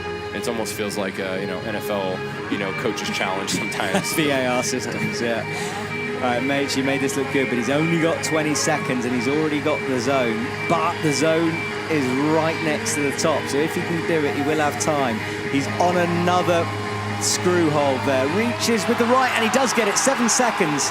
He can't rush, needs to make sure of it. Matches, and suddenly the zone becomes completely irrelevant because he's got a top instead. Amazing work there by Meiichi. He actually crimped onto the foothold. There's a small little jig there that he was able to make use of, which I'm really glad he found that. That was a pretty clever maneuver. We did find that in testing. We thought that that would be a nice little help. And yeah, he found it. Good work, Tamechi. Awesome from him. Look, sliding down the no-tex, finds that hold. That's all there is, just the very corner of it on his climbing shoe. And there it is. Sorry, you're right. So I thought he'd gone into a screw hole because the way it literally obscured the jib, it's that small. It's so small, yeah, but it does work, yeah, for sure. All right, wow, interesting. And at the moment, just to let you know of the atmosphere in the arena, beautiful evening here in Innsbruck. The sun is beginning to set, the purple light starting to shine on the mountains, and Meichi, within 7 seconds to go, gets the top. And look at that reaction from the Japanese coaches. What a wonderful team, the Japanese. I mean, it's just like they're so encouraging and kind and thoughtful, and they try so hard. They don't think about a boulder problem as to fill in the blank. They just look at a boulder problem and say, I need to do this. And if I'm not doing this, how am I going to get better to then achieve this? For example, I was hanging out with Yoshiyuki not too long ago, and he was telling me that he performed really poorly on slabs at the beginning of the season, the end of last season, and he's just like struggling. And instead of going home and being like, I'm gonna go get fit on, fill in your favorite board, he went in and trained slabs 2 to 3 days a week, 2 to 3 hours a day. Wow. Very impressive. Yeah, and I guess you don't lose skin that way, either, as much, so you can do that. Longer sessions. It's just his calves are the size of his forearms. All right, well, Simon has no score on the board, qualified in first position, and he really needs to pick himself up and find something on this slab. Nails the beginning position well. Can he figure this move out now? He needs it. He's being quite quick with his movements, but that right foot is slipping. He's looking pretty balanced, though, to be fair to him. Bumps the left over, committing to it. There's only a tiny bit of his climbing shoe involved in that hold, and now he's starting the rotation. I love that move, Cody. Fair play to you guys for doing that. That's brilliant. So far, so good.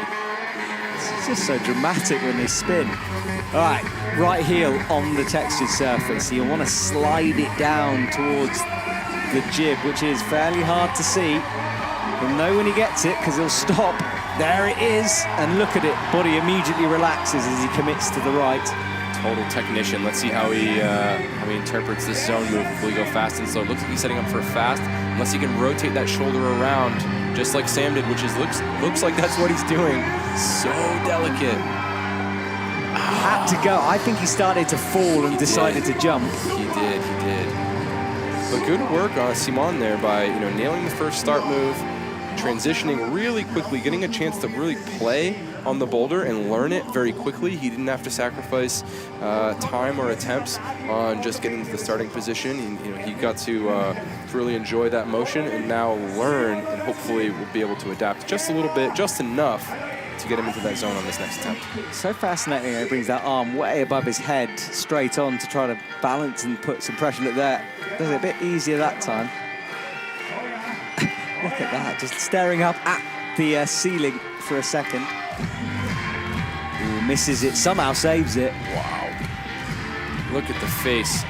His body is in a totally different position though, but look at that to pull that move back. I thought he was gone again. So hard, and he gets it. Wonderful, Simon. Okay, but it's far from over, as we know. And that's the arm I was talking about, way up in the air to try to slowly bring the weight around, but it's the final bit of that movement he can't do. Yeah, he's trying to get in that position like we saw Sam do. Sam did just very, very similar, and it could just be shoulder size too, right? I mean, I don't know their shoulder dimensions. Maybe Sam's a little bit trimmer in the shoulders, Simon maybe a little bit larger, and those millimeters of difference are really what can be a game changer on a technical slab just like this. I love the fact that muscles are pushing him off the wall potentially as well. Absolutely, that's like totally a thing. Wonderful, that's good to know for some of us watching. Simon is on, gets that left foot, and more than anyone, he just seems to trust it. And we saw him pull two saves out of the bag just by committing to that foot. And he's doing that low method, which means you're pretty blind until you really blind.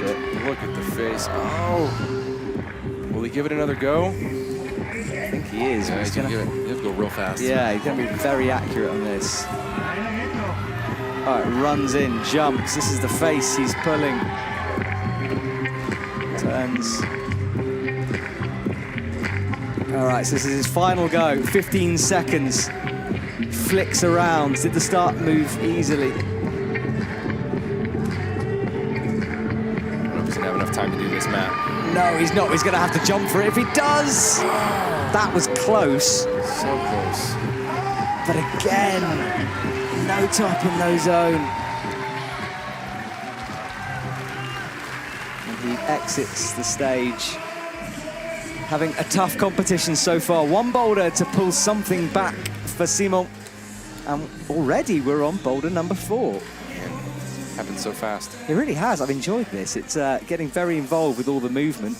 I often find whoever's my co-commentator, I tend to sort of see things the way they're seeing things. You know, if we've got an athlete who's also a route setter, you notice it. And I'm noticing all of the different holds and textures and movements they're doing. It's really interesting. Okay, but boulder number 4. There it is, hanging in the middle. Cody, a physical one or not so much? Yeah, it's physical for sure. It's a lot of explosive power, fast twitch muscle groups really are going to help you out a lot here. First movement, that palm press, right hand into the first hold, left hand in, and then coordination catch. Yeah, and we'll have a look in the middle when we see that 3D. But right now, Serato, Sam, Meichi make up our top 3.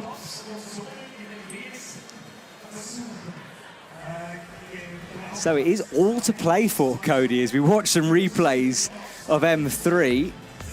Pretty much, well, it's wide open. It's wide open. I mean, it looks like, looking at the scores here, we have Serato 2-2, Sam 2-2, Meichi 2-2. I mean, so for, you know, all intents and purposes, that's going to be your podium, but who's going to be in top? Remains to be seen. It's going to be exciting. Well, we watched that spinning move. And the reaction from the crowd. Meichi, 7 seconds I think it was on the clock when he did that, topping out. He knows how important that was. He'll know how tight it is. And then Simon, no score for him, but he deserves something for effort because I don't know how he kept that foot on. Spitting down. All right, well, it is time for the... Oh, this is so sad. The last boulder of the 23 boulder season. And Cody, talk us through it. I know you did earlier when we were seeing the scores, but one more time, now we can see the boulder. Yeah, for sure. So right hand on the start. There's a bit of a blocker there on the right side.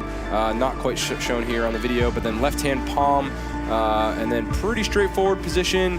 And then you have to explode through that left shoulder. Right hand to the first hold on that Fruity de Bosco by Squadra. Left hand will likely come into the secondary hold. You almost have to fully stop your swing and then redirect yourself to kick the lower volume and then catch the zone hold. After that, pretty straightforward, simple paddle jump catch, but not so easy. You're going to be finishing on roughly somewhere between like 7-9 mil edge. Yeah, pretty exciting stuff. It's incredible hearing you speak about it. It's such a complex series of movements and motions. And I'd imagine you're lying in bed at night figuring that out, you know, thinking, is it possible, is it not possible? Like running it through your head. I would be lying to you if that didn't actually happen this week. Yeah, for sure. All right, Serato is one of the ones who can take victory here. He could have won it on the slab and nearly figured it out. And now it comes down to this. Yeah, so Serato left the door open. Meichi bursts right through.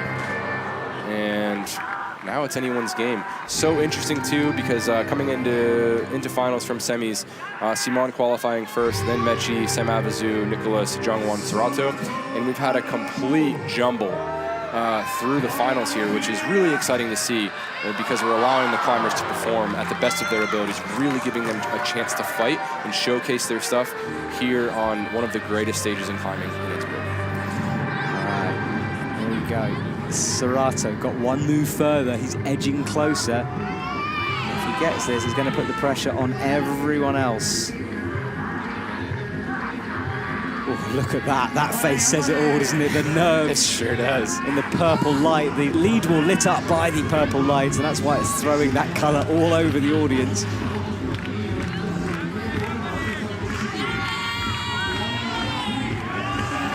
redirects, gets the kick.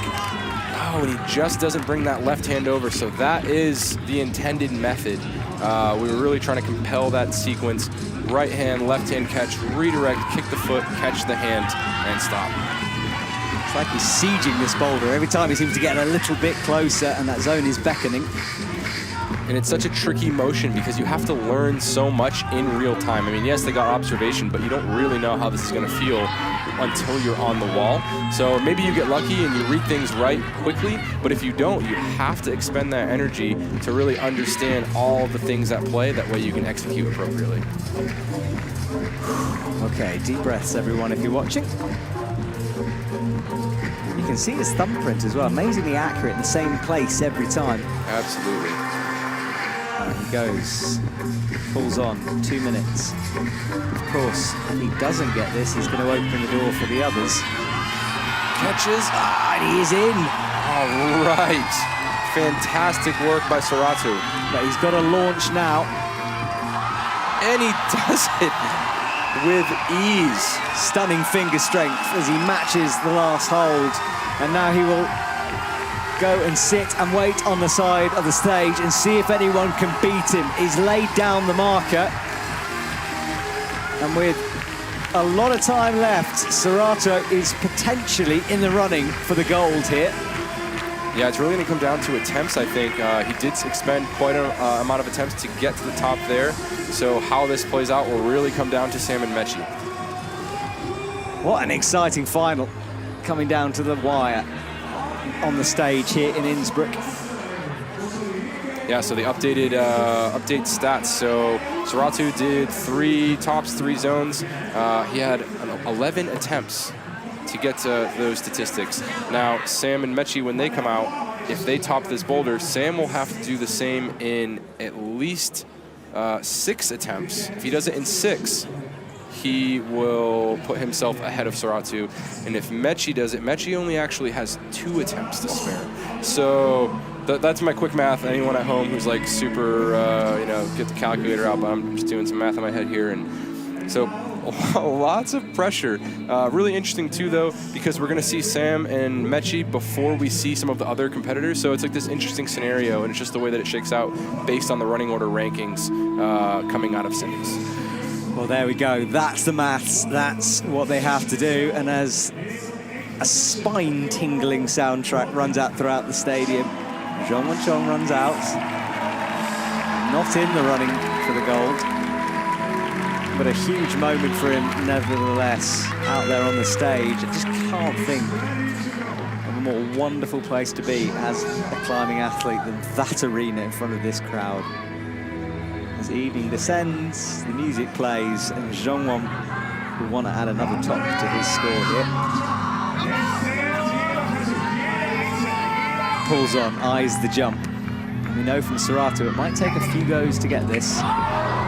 Pretty close from Zhongwon. Yeah, looking good on that right hand. He definitely hung it for a little bit. That left hand coming in and not quite holding it enough to redirect the hips over to that left side foot. Hovered in the air, exaggerated by the slow motion before landing the right hand, and that thumbprint pretty clear now on the second blue volume. So a minute gone, 3 minutes left. He's sitting in 4th.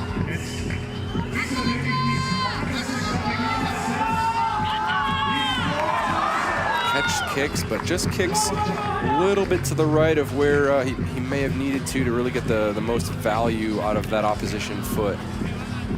How close he is to the wall there. So nice. Really great movement. Maybe carried a little bit too much energy, a little bit too much motion, which I think is what pulled him away, forcing that foot a little bit more inside than he would have liked. Now, an athlete like Zhongwon, he's going to know that. He's going to be recognizing that. He's taking a break. He put a little bit of liquid chalk on, giving himself a minute to like take a breath, because this is, although he's not doing, like he hasn't done a move yet, so to speak, like in strict terms, he hasn't like done the move. He's spent quite a lot of energy attempting the move. So let's see what it is here. Yeah, good point. Although you're not latching the holds, you're exploding off. And look at the size of that jump as well. And the legs kicking, so it will be burning him out. 1 minute 58, though, is all that's left on his Boulder season. So he's going to be giving it everything. I haven't seen the starting list. I'm not sure if he is competing in lead or not. We'll see tomorrow. Right hand, left hand, but he's not kicking the leg in the same way. Yeah, it's so crazy to see an athlete like Zhang, you know, really struggling on this move. And then you see just this complete young gun coming out, Saratu, with like really no facial expression, really not like just doing it, you know? And then you're like, oh, cool, all right, doesn't look that bad. And then you watch the world's best having a really, really difficult time on the move. Yeah, and Saratu's comes out first as well. We had the same thing with Oriane in Prague, where we didn't know if the boulder was too easy or she was just too good that night. Right, and that night she was just too good. On fire, eh? Same as Saratu. So that's the leaderboard. Saratu is standing on top with 3 tops. If no one can match him in Sam and Meichi, then potentially that is the position. But they are coming out later on. We've got Jean right now, then Nicholas, and then Sam will come on to try to win gold. So, there he goes. Sticks it. All right, so he's in. Last move up. It's going to be a paddle dyno to the left. Right. Sticks it. And Zhongwan gets 2 tops out of 4. And look, into bronze. So that could be huge for him. That could be a potential medal if Meichi makes a mistake.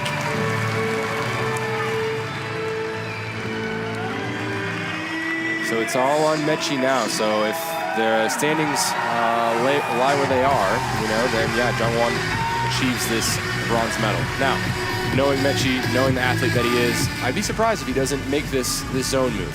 That being said, anything can happen, and there's a lot going on here. I mean, not just the athletics of it. I mean, the environment that these athletes are competing in is tremendous. The pressure is insane. All of these athletes are dealing with the crowd, the lights, the energy, the DJ. I mean, we have live music here. There's just so much happening that's just like fueling the fire, and to focus on so many things that you need to do right with all that going on, that's really incredible. Yeah, it is intense. And I think Simon, for example, at the bottom is struggling with that.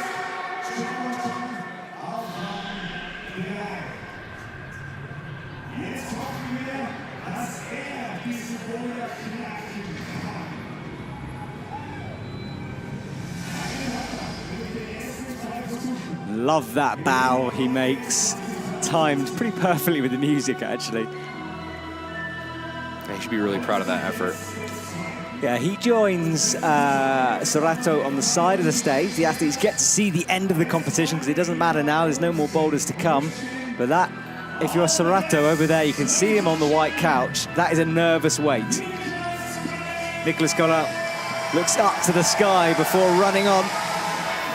Final climb for him. Now, if he does this climb quickly, I think it'll move him quite up in the rankings, possibly putting him in a silver medal position as it stands. A lot of things can happen with the athletes coming in. Top in 4 attempts. Okay, so in any case, Nicholas has got to perform really quickly here on a move that is learned and quite difficult. Yeah, and in terms of rankings are important this year for qualification purposes, for different events. So yes, he'll be wanting to upgrade as much as possible. 3 minutes 30 to do so. And a finish like this, Cody, from a route setter's point of view, you'd want it to be this close, wouldn't you? Like, this is the ideal kind of scenario. I guess. I mean, I don't know. It's so tricky, these conversations, because there's so many people who are expecting so many things, and a lot of times those things don't quite line up with one another. So for us, like, our job is just to create this field of play for the athletes to do what they do best, to really showcase their stuff. And what they do with it is ultimately up to them. For example, Brixton. I mean, good Lord. What a finals that was. They really created, the route setting team created their luck there. Yes, things had to go right. Toby had to qualify in first. That way he comes out last in finals, and then he has to, all these things have to basically add up, and then it does, right? And those are those magical moments. It's part of the story, isn't it? And the story of comp climbing. And you're right, there's lots of different facets to it. The weather, for example. Yeah, absolutely. I mean, there was a likelihood that this event didn't happen for finals. I mean, the weather was looking atrocious. Well, luckily it stayed away so far, and things ramp up now as the music hits another gear. Nicholas spins, doesn't get it. Getting hyped. Trying to bring that last bit of energy into a tired body. Right hand, left hand in the thumb position, a bit higher than the others have been hitting it. Yeah, he's psyched right now. You can see him kind of vibing on the mats. Well, he should enjoy it. Last 2 minutes, much closer. So close, yeah, he knows it. He knows it. And everyone's thinking it, right? This is the last session. This is the last one of the season. I mean, yeah, okay, we have Bern coming up, but the last World Cup for bouldering. This is it, right here, right now. This is his last couple minutes, so he's having fun. I know he's stressed. He's got a lot of things running through his mind, but this is his moment, and he's gonna enjoy it. Hits the ground, immediately asks for a brush. Setters respond. Yeah, once again, we keep going to the coaches because their faces are brilliant to watch. Right, here he launches once more. Watch the left foot as it kicks and he holds it. There we go. Now, no one so far has really dropped this. Starts to line up the jump. Let's paddle up to that crimp. Oh, we go straight into it, There left, we right. go. Makes the match, and that should bump him up a bit. Well, you watched him getting hyped, and it did seem to inspire him to finish that climb. So Nicholas can go knowing that he's literally given everything and holding that left elbow where he's got it taped, so it could be a bit of an injury there as well. Wonderful, wonderful work there. Lots of focus. He learned a lot. Every time that he tried and pulled on the wall, he learned a little bit more, and yeah, it resulted in him executing just perfectly. Look at that. Yeah, so nice. The slow motion shows how much push he's going with the left, really palming up. Look at the official walking away from the team just in case they needed him. They don't anymore. There's a top.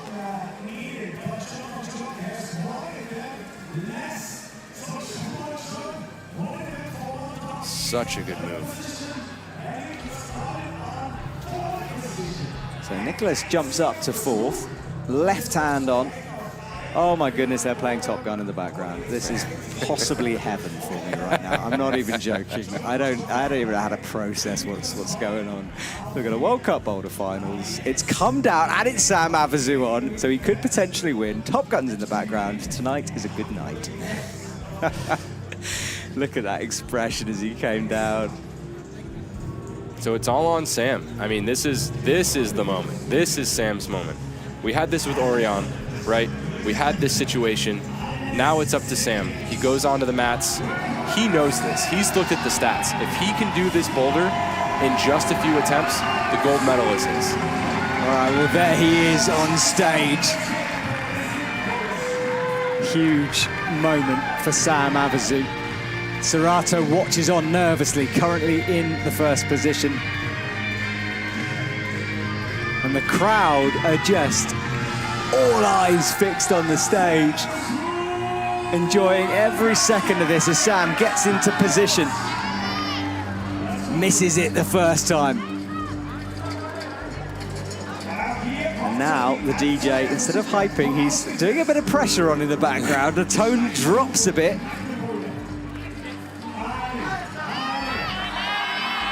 Eyes up the jump, right hand, left hand, misses. Needs to press a little bit more through that left hand, left shoulder, rotate a little more around it. That'll get his trajectory to where his right hand can connect with that first hold. Start turning his body, then catch with the left hand, and then bring that left foot. Yeah, and attempts are important on this, and he's done 2 already. Yeah, so important for Sam. He does have a little bit. He does have a little bit of attempts in the back. It's attempt number 3. There is the man sitting in the gold medal position currently. Sam looks over to the clock. 2 minutes 45 left. He's looking pretty calm. He is. He won't necessarily know the attempts, of course, because he won't see the scores in the middle of the round. There he is again. He's just smiling, happy. He's like, yeah, I did that boulder. That was a lot of fun. And now the pressure's on everyone else. Yeah, cameraman rotating around those 3 sitting on the pads. Sam will wait.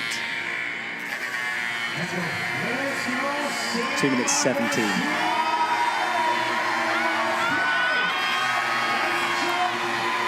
Sam Avizu maybe getting a little frustrated with the motion, the movement, trying a little bit of a tricky beta there. I think he only has a few more attempts here in the bag before he runs out of time.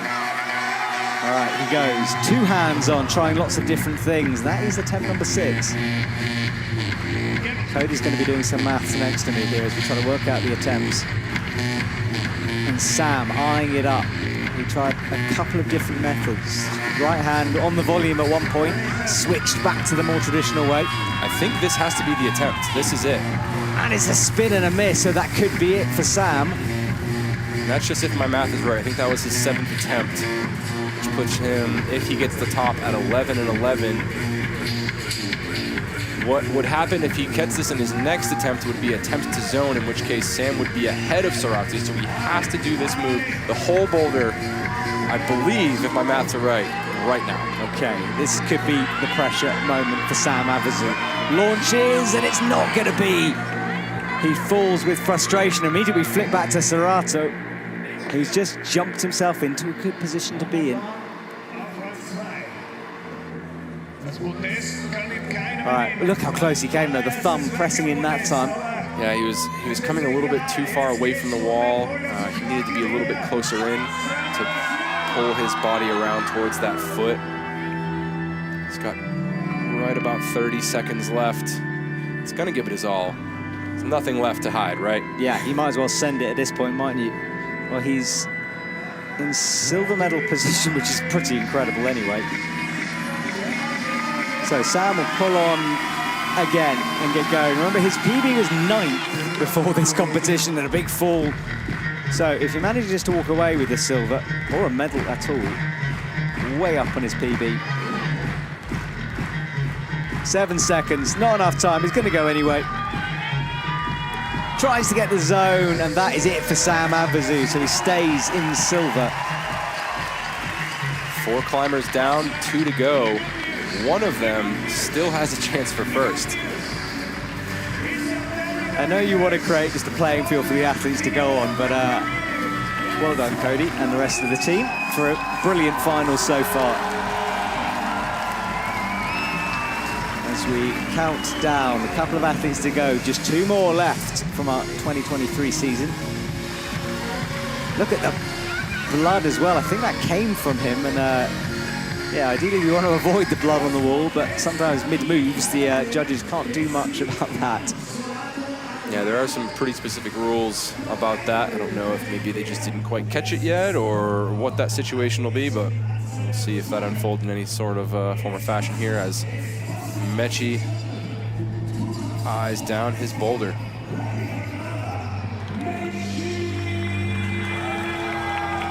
All right, here is Mechie as he runs in. He needs to do this quickly if he wants the gold. Yeah, if I'm not mistaken, he needs to do this in at least 3 attempts. Try to do this in 3 attempts, he's ahead. 4 attempts puts him into second. I guess if he tops it all after 4 attempts, yeah, he's in second place. Okay, so that's what he's got to do. Mechie's got a silver before. He's very, very capable of doing this boulder and doing it quickly. Yeah, you caught. Oh, but is that an attempt? I have to wait and see. Yeah, it is an attempt. No, I don't know. So 1 attempt going. So topping 2 attempts or zoning 5. So if both of his feet left the ground as he was pulling onto the wall, then it is an attempt. So that could be one the judges look at. It happened so quickly it was hard for us to see, but you never know, that might be appealed. So he's on the start, needs to be careful. You don't want to leave it down to the judges. So close. Yeah, topping 3 attempts, so he is getting further away now, and he's in 5th. All right, the crowd get behind him, trying to push him through this last hurdle. Look at the nerves from the judge, sorry, the coach. Sorato just nodding away in his own world there on the stage. The Japanese team should be happy no matter what here. They have at least what seems to be a first place position in any situation, whether Mechie tops or not. Yeah, good point. Oh, but he's falling there. Learning the move, though. He's got 230 left. Mechie's really good at these moves. Like I was telling earlier, working with the Japanese team a bit, and yeah, Mechie's just one of those athletes, much like Saratu, the reason that they're in finals, right? They just have incredible body awareness. They learn so quickly on the fly, and they're also just insanely strong. Their physical capabilities are tremendous. So when you compile all these things together, that's when you get a World Cup finals in Innsbruck. Yeah, the superhuman climbers that we're watching this evening put on a heck of a show. Mechie is trying everything, just goes to the first hold, not the second that time, tried to almost double paddle over. Let's watch that again. He eyed it up, went for 2 hands on the first hold and then used that and the foot. But look, the foot slipped, he was on the no-tex and it just went as he made that jump. So close. Time ticking, about 1:30 left for Mechie. And look, there is a conversation going on. Another appeal. I wonder if that's what that's about, whether that's that attempt. Could very well be. That's Tim, the official there. Wonderful, wonderful guy. He has a lot on his plate, a lot of stress. He is dealing with all of the coaches, all of the federations. And then you see that Benji right there. They're having a conversation. I would very much guess about the attempts. And so, yeah, Tim, thank you very much, and all the other IFSC officials out there, you're wonderful. Yeah, acts as the bouncer often for the coaches. Look at Oh, it from there we Mechie. go. He's in this time, and now from here, we haven't seen many drops. Let's see. Makes the jump, watch the left hand, easy Oh, in. so close, and he gets it. And that wonderful. has bumped him into silver. So from 5th to silver for Mechie, Serato smiles, and we have a 1-2 Japanese at the top of the podium. Wow, such strong work there by Mechie. That's his moment. So impressive to see him work through this rankings from qualies through semis, coming out kind of low here on the last boulder, and now he's in 2nd place, sitting alongside Saratu. So wonderful for Mechie, for Saratu, and all of Japan. Brilliant from him, blowing that chalk away. And Serato, for the first time, really, allowed himself a bit of a smile. He sure did. Just a glimmer there for a minute. And wow, so this is the podium here, and we still get to see, thankfully, we get to see one more climb. We get to see Simone on this boulder problem. But amazingly, we've had some really, really young athletes on the podium and winning this season. Orion, now we have Saratu, we had Toby. Just incredible. And with the Titanic theme song playing in the background. About to say. Wow. Just getting romantic here in the commentary box. What a moment. He brought the left thumb pinching, brought it in quickly, and you saw Serato cheering his teammate on as he moved into silver position from 5th as well. It's like Toby from 4th to 1st in bricks, and real drama in the last couple of seconds. Oh, he's so happy. That's so special. You get a close-up look there of that hold. And I know they're nailing that move, but it is just as likely for them to nail that move as to not, because that is such a tricky motion. And I think that, you know, they're just executing well after the complexity of that first movement. Maybe the next movement isn't so much so, which is why we're seeing a few more tops after zone and not so many falls. Go right, well, purple lights the stage, blue in the sky, and the daylight hanging around here as we come up to 9:20 in Innsbruck in the evening. Hello and welcome if you're joining us around the world. This is it, the end of the 23 season. Simon will leap his way out of it. The last athlete, what responsibility, frankly, for him. Yeah, absolutely. I mean, also maybe no pressure, right? I mean, he knows at this point, he's just here to rock climb. He's here to have some fun, maybe a little session in front of the fans, in front of all the folks here in Innsbruck. Just have a good time. Let's see if he can unlock it with that pressure gone. No tops, no zones so far here. What's something on the leaderboard? 5th was his best result before this.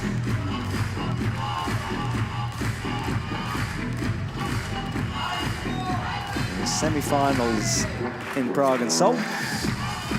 Makes the jump, can't hold it that time. There is Sam sitting, watching on. And that's your podium right there as well. Saratu, Mechie, and Sam. Crazy, isn't it? At the beginning of this competition, if you told me that would be, I mean, Serato maybe, but Mechie and Sam, very impressive. Yeah, top 3, wow. Well, Cody, you better start thinking of some questions to ask young Serrato, because you're going to go and speak to him in a second. Oh, goodness. Yeah, he might need a translator. I did talk to him English, not the best, so just to warn you. Yeah, he'll be all right. I think he'll find the confidence after winning and sitting on the top of the podium there for gold in Innsbruck. Yeah. Yeah, I think his smile will say everything at that point. All right, so Simon pulls on one more time. 2 minutes 28 to go. Right hand, left hand, misses the thumb a little bit. And back down, everyone behind him. Crowd, no one leaving, and everyone dancing, in fact, down there. Dancing, clapping. There's a little circle of people on the left near the stage having a good time. Not quite a mosh pit yet, but getting there. We'll wait and see. Man, it is such a packed house here. It's crazy, isn't it? There's people everywhere. Paraclimbing athletes are on the stage, some guests up there as well. All right, Simon launches, right hand, left hand, close at that time.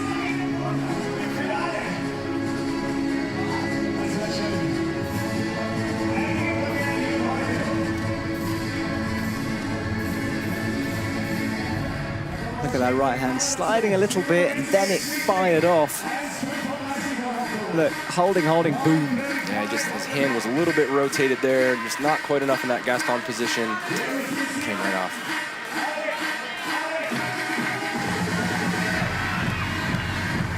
Can't bring the left hand through, but he's beginning to look a bit tired out there. Yeah, and you know what? Rightfully so. I mean, he's had a heck of a week, just really pushing through, qualifying well, and then, I mean, semis.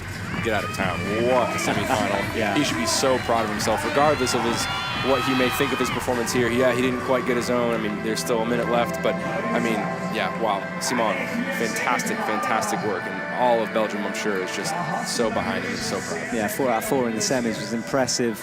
Great shot of that right hand sliding down. Okay, well, last minute here as we all take a breath. Look at the left of your screens, though. That's your top 3. That's your podium. Right, left. More explosive, but still not close. Trying to find it.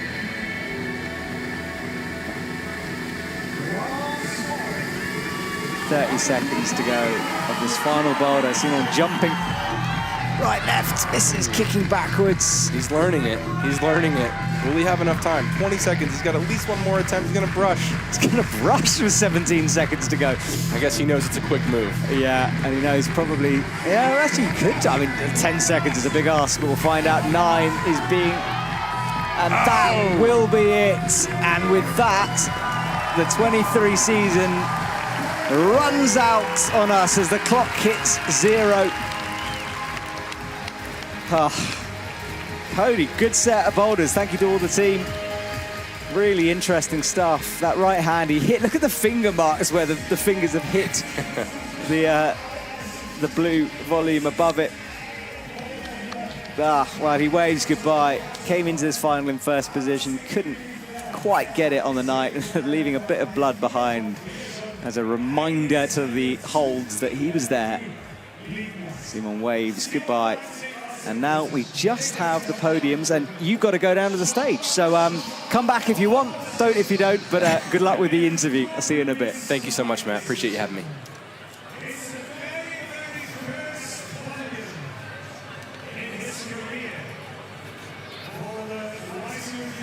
All right, so there is our scoreboard. Serrato and Ruku in first position.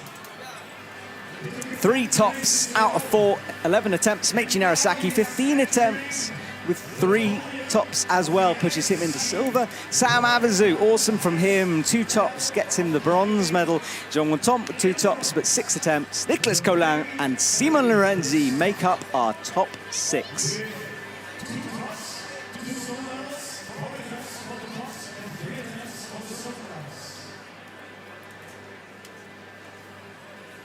Well, there we are, the confirmation. And just to remind you of the rest of the schedule for this week, we have this moment of pause as we watch some of the highlights. In fact, I'll let you enjoy these highlights, and hopefully Cody will return with Serrato soon.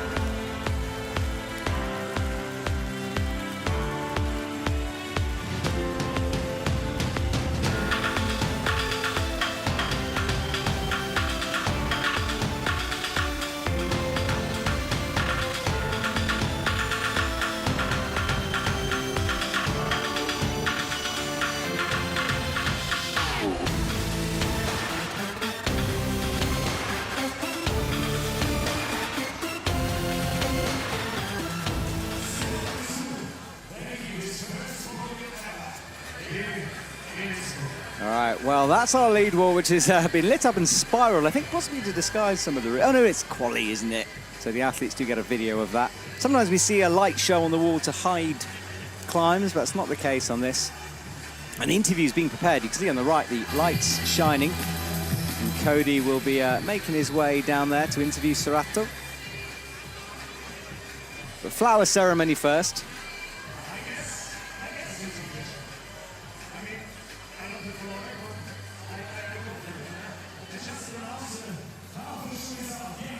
And there they are, waiting on the sofa for the flower ceremony. The podiums will come after, and then we do get the podiums for the overall as well.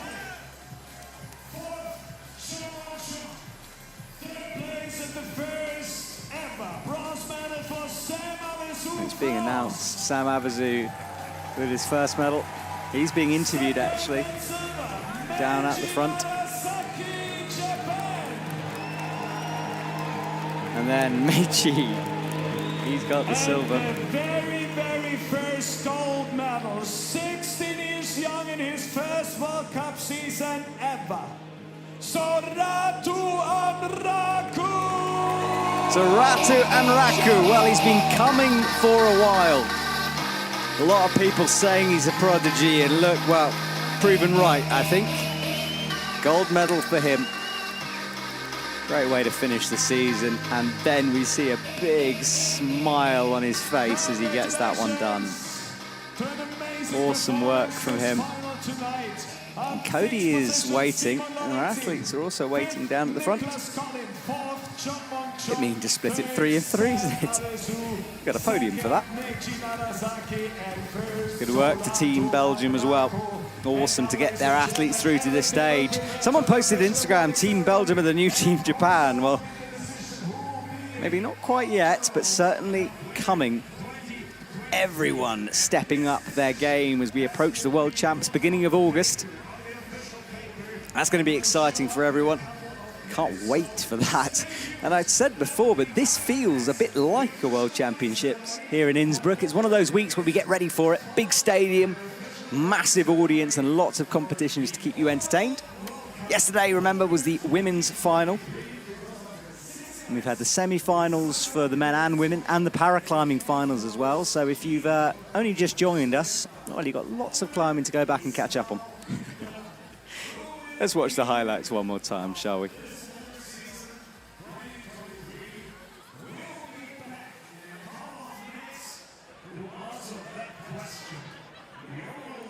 Okay, so Cody is waiting with Sorato, so let's hear what Sorato has to say. Sorato, congratulations. You've just won Innsbruck. How do you feel? I'm just happy. Happy. Just. Wonderful. What was your favorite boulder problem? M4.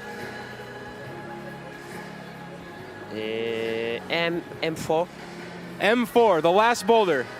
Wonderful. What's your plan now that you've won gold medal here in Innsbruck? One more time. Sorry. What's the next step for you? Will you compete in lead?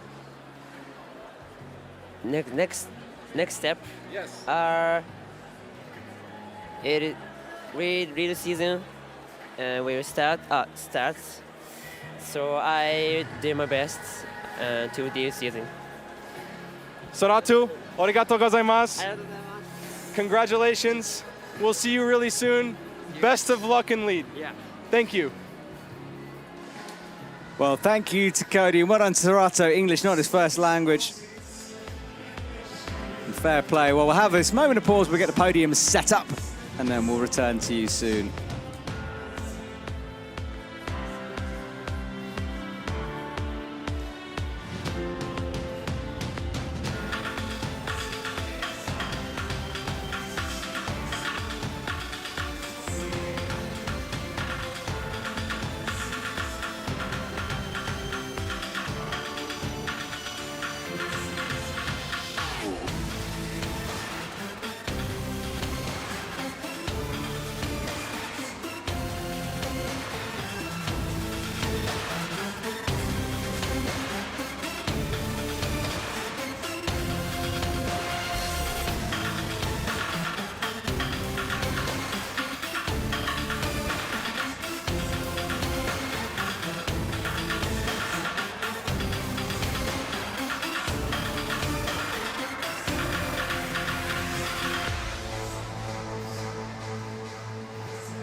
Right, well, welcome back if you're enjoying the highlights.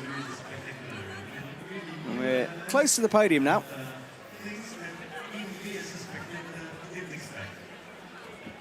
Couple of minutes towards the podium. We get a look at the leaderboard once again. So Sorato, 3 out of 3 for him, winning by attempts. It all came down to attempts. And Cody, some people might want more separation or whatever, but I like it when it comes down to attempts. It's exciting, it's close. Yeah, I mean, it just ends up being like really who is the best climber of the day, really who is online, and how they're feeling, how they're performing. And, you know, in this situation, I look at the attempts, and 4 attempts is a lot, you know? I mean, maybe it doesn't seem like that much, like mathematically, but, you know, if you flash a boulder and I do it 4 tries later, I'm like, man, Matt had a really good day today, and I need to work on that, you know? And in this situation, I'm sure that maybe Mechie's thinking the same, like, man, how did Sorato manage, you know, a few less attempts on this boulder and a few less attempts on this boulder? Because that just shows that this person's athleticism is at such a level. Yeah, and it also gives extra emphasis to flashes, which I think is important, because it's so much harder to send a boulder the first time you look at it and then climb it than it is, you know, attempt number 11. Oh, absolutely, yeah. Once you've, like, learned everything and you know the holds and, you know, you just have to execute, for sure, it's much easier than just giving it, like, your first rip. And so, yeah, doing that is really, really impressive, and I think it shouldn't be, you know, just glossed over. It's really important to recognize, like, flash attempts, flash goes are vital in competition. Absolutely. Well, those attempts have got us this podium. So Sam Abazu will stand up in bronze, Meichi silver, and gold for Sorato. There is Devi and Marco from the IFSC, and the Austrian Federation delegate there on the right. Will be handed over by Marco Maria Scolaris, the president of the IFSC. There is Marco, very good climber, president of the IFSC. Debbie gives us away out on the stage as well. I'm glad we're not out there, Cody. The flowers will be handed over by the president of Austria Climbing, Yeah, I don't fly with the the route setting Austria Climbing Federation, Eugen Okay, let's Buchscher. fly with the suit. Austrian delegate federation. Well done to the Austrian Federation, putting on a great comp, and it's not over yet, of course. Lead coming soon. All right, let's turn our attention to the athletes as the smoke billows on in a very dramatic fashion onto the stage, as it should do, because Sam stands up. Bronze medal for him. So many of the audience have stayed, which is good to see. Absolutely, yeah. Still a packed house here. Witness this awarding ceremony. Everyone should be so proud of these athletes. They really gave it their all this weekend, throughout the rain, throughout the humidity, throughout the, honestly, really heat. I mean, everything. They just really pulled through, and they should be really, really happy, the folks who are standing there in front of them. Congratulations! Sam smells the flowers, literally.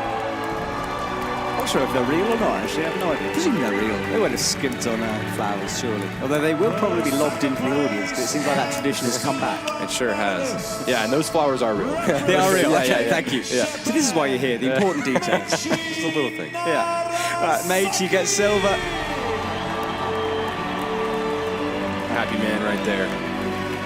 Yeah, and you know, so much of this season is getting set, but Olympic selection, getting the right amount of points and just getting into the team. So it could be very important to him and his career getting that silver. Incredible performance by Meichi. Nagasaki tonight. Congratulations. To the silver medal, Meichi. And says thank you one more time to the audience. So many phones going on out there. It's really cool. It's like this festival atmosphere. Everyone's got their phones raised, recording the moment. And finally, well, this is what they're waiting for. Sorato will stand up tall from Japan. First gold medal. And I have a feeling the first of many. And he jumps up on top. There's that smile. So wonderful there from Sorato. What a proud moment. Awesome from him. So he celebrates. Marco hangs the gold around his neck. Team Japan flying a long way, of course, to be here. Their competition was right at the beginning of the season in Hachiochi in Japan, where we started things off, which feels like a second ago, but it was quite a long couple of months now. Good work for Sorato. And now, as we've heard so many times before, the national anthem of Japan will ring out through the stadium. And now, ladies and gentlemen, if you don't stand, please rise for the national anthem of Japan.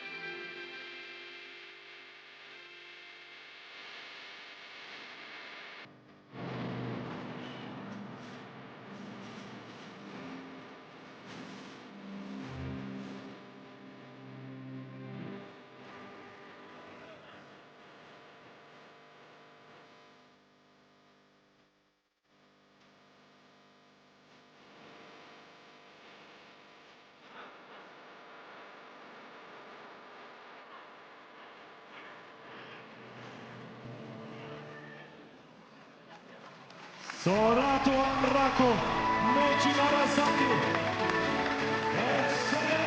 All right, well, that is our medal ceremony done, but we do have the overall to come, so we get to see one extra bonus podium here tonight. Meiji trying to like bend down to Sorato's height there. It's interesting to see the height difference, actually. Meiji's so much taller. They stand on the top spot together. There is the phones I was talking about, that festival atmosphere, people recording this forever. I was there when Sorato won gold.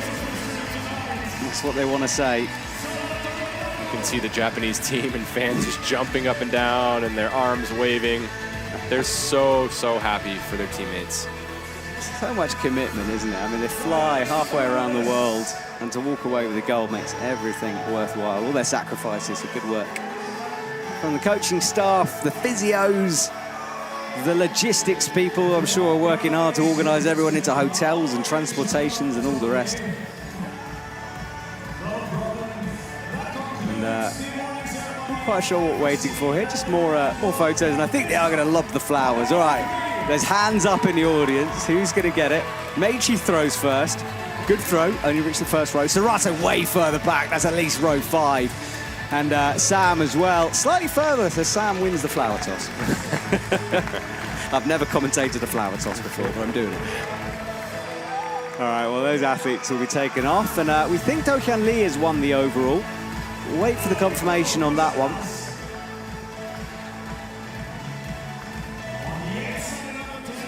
Well, they'll leave, and we'll sort of reset here for a second.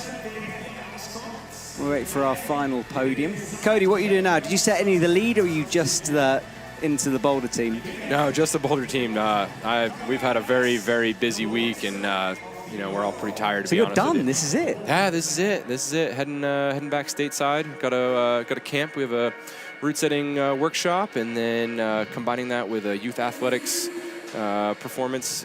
So, in any case, yeah, busy couple weeks ahead. All right, well, it's almost time for the overall podium.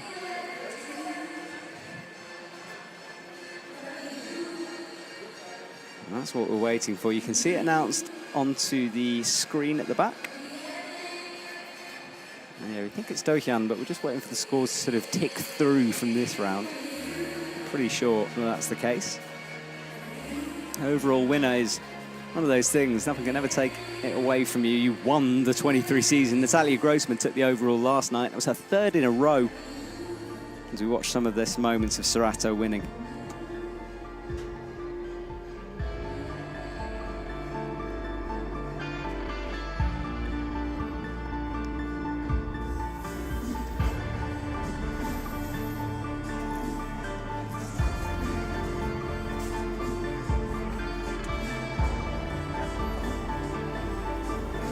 There's Sorato's jump just one more time. Glad he planned that well. It would have been terrible to see him catch toe or something like that. Yeah, not good to face plant in your first podium. All right, well, I can see the athletes gathering in the back, so we'll make sure of this overall winner. I might have called it too soon, you never know. Well, Sorato will be up there, and there's Do-Hyun Lee, so we think it's Oh, goodness me, have we got this wrong? Have we got this right? We're about to find out. I think we got it right. So Dojan is standing, I know, on the silver. So hang on. That's Saratu then in first. So Saratu takes the overall. So we were waiting for the maths to be updated, as we said, because of that, because that victory jumped him up the leaderboard. Well, that's why we were unsure, is because of the point tally hadn't been added in yet. But Saratu will get his second gold. That's incredible. So yeah, his victory here in Innsbruck is what catapulted him ahead of the standings. And now not only was he standing for a gold medal here for this competition, but for the overall as well. Wow. So incredible. Massive moment for him. So that means Dokan Lee was pushed down into silver and Tomoa Narasaki in bronze. And bronze medalist representing Japan. And Tomoa, again, we've said it a few times, but congratulations on your new daughter. Yourself and Akio. I'm sure is watching back at home. Third place with Tomoa Narasaki. Japan gets more medals to add to their vast collection. Oh, that's a trophy, not a medal. I should know this. I did this yesterday. And he's grabbing the overall bronze. Congratulations, Tomoa Narasaki. Good work from Tomoa. Strong season from him, committing. He was at every single comp.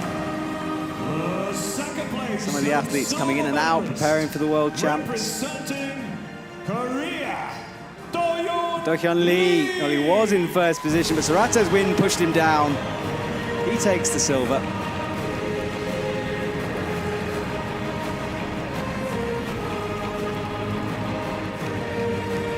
Again, a lot of hard work has jumped him onto a podium, and people in the know probably would have seen that coming, but he's a new face for some.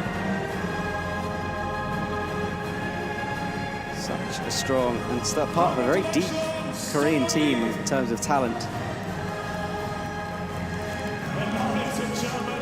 And for the second time, Sarato, will he do the jump? That's what I want to see. First place gold medalist and winner of the IFSC Boulder Men Overall World Cup 2023, representing Japan, Soratu Amaraku. He goes for the step and he gets the gold for the overall victory.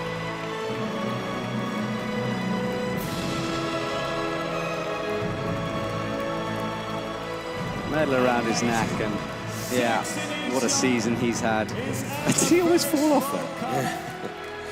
Yeah, overbalanced. There's a very emotional lady down at the front, filming everything.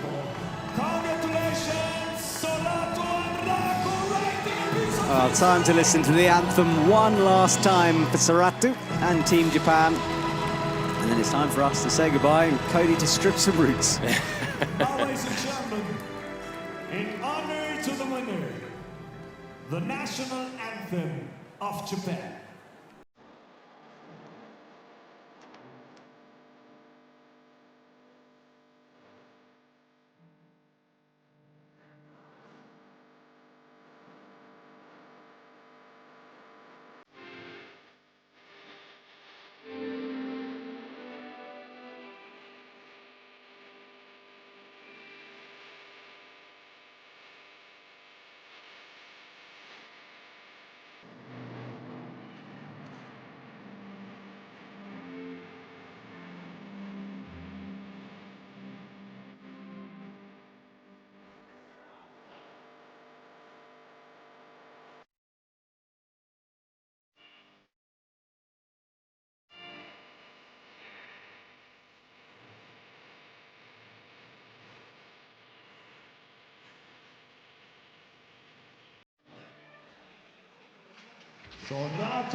Right, that is it for tonight's entertainment. We'll be back, of course, with more broadcasts from the lead competition. Tomorrow, 7 o'clock Central European time, we have the lead semi-finals for the men and the women, and then 7:20 on Sunday, the lead finals for the men and women as well. Cody, thank you for joining me. It's been a pleasure having you here and in Prague. So if you wanted to know more info about route setting, go back and watch the Prague competition. Cody was answering lots more questions. And Cody, just depending on how many followers you want, just shout out just your personal one of your Instagram. What is your Instagram? Yeah, sure. It's C Grodzki, CGRODZKI. Yeah, so just give me a shout anytime if you ever want to talk about route setting. All right, there we go. The athletes leave, and I think Sorato certainly wants to throw the flowers, and he does. So special. Wonderful moment there for Sorato. Yeah, he will enjoy every second. And he'll leave the stage. And that is it for the Boulder Wolves. We'll say goodbye to them and turn our attention to that monstrosity in the middle of the arena, the lead wall. All right, ladies and gentlemen, and everyone watching at home, thank you for joining us for the 23 season. It's time to turn our attention to the rope climbs. We'll be back soon. Have a lovely evening, everyone.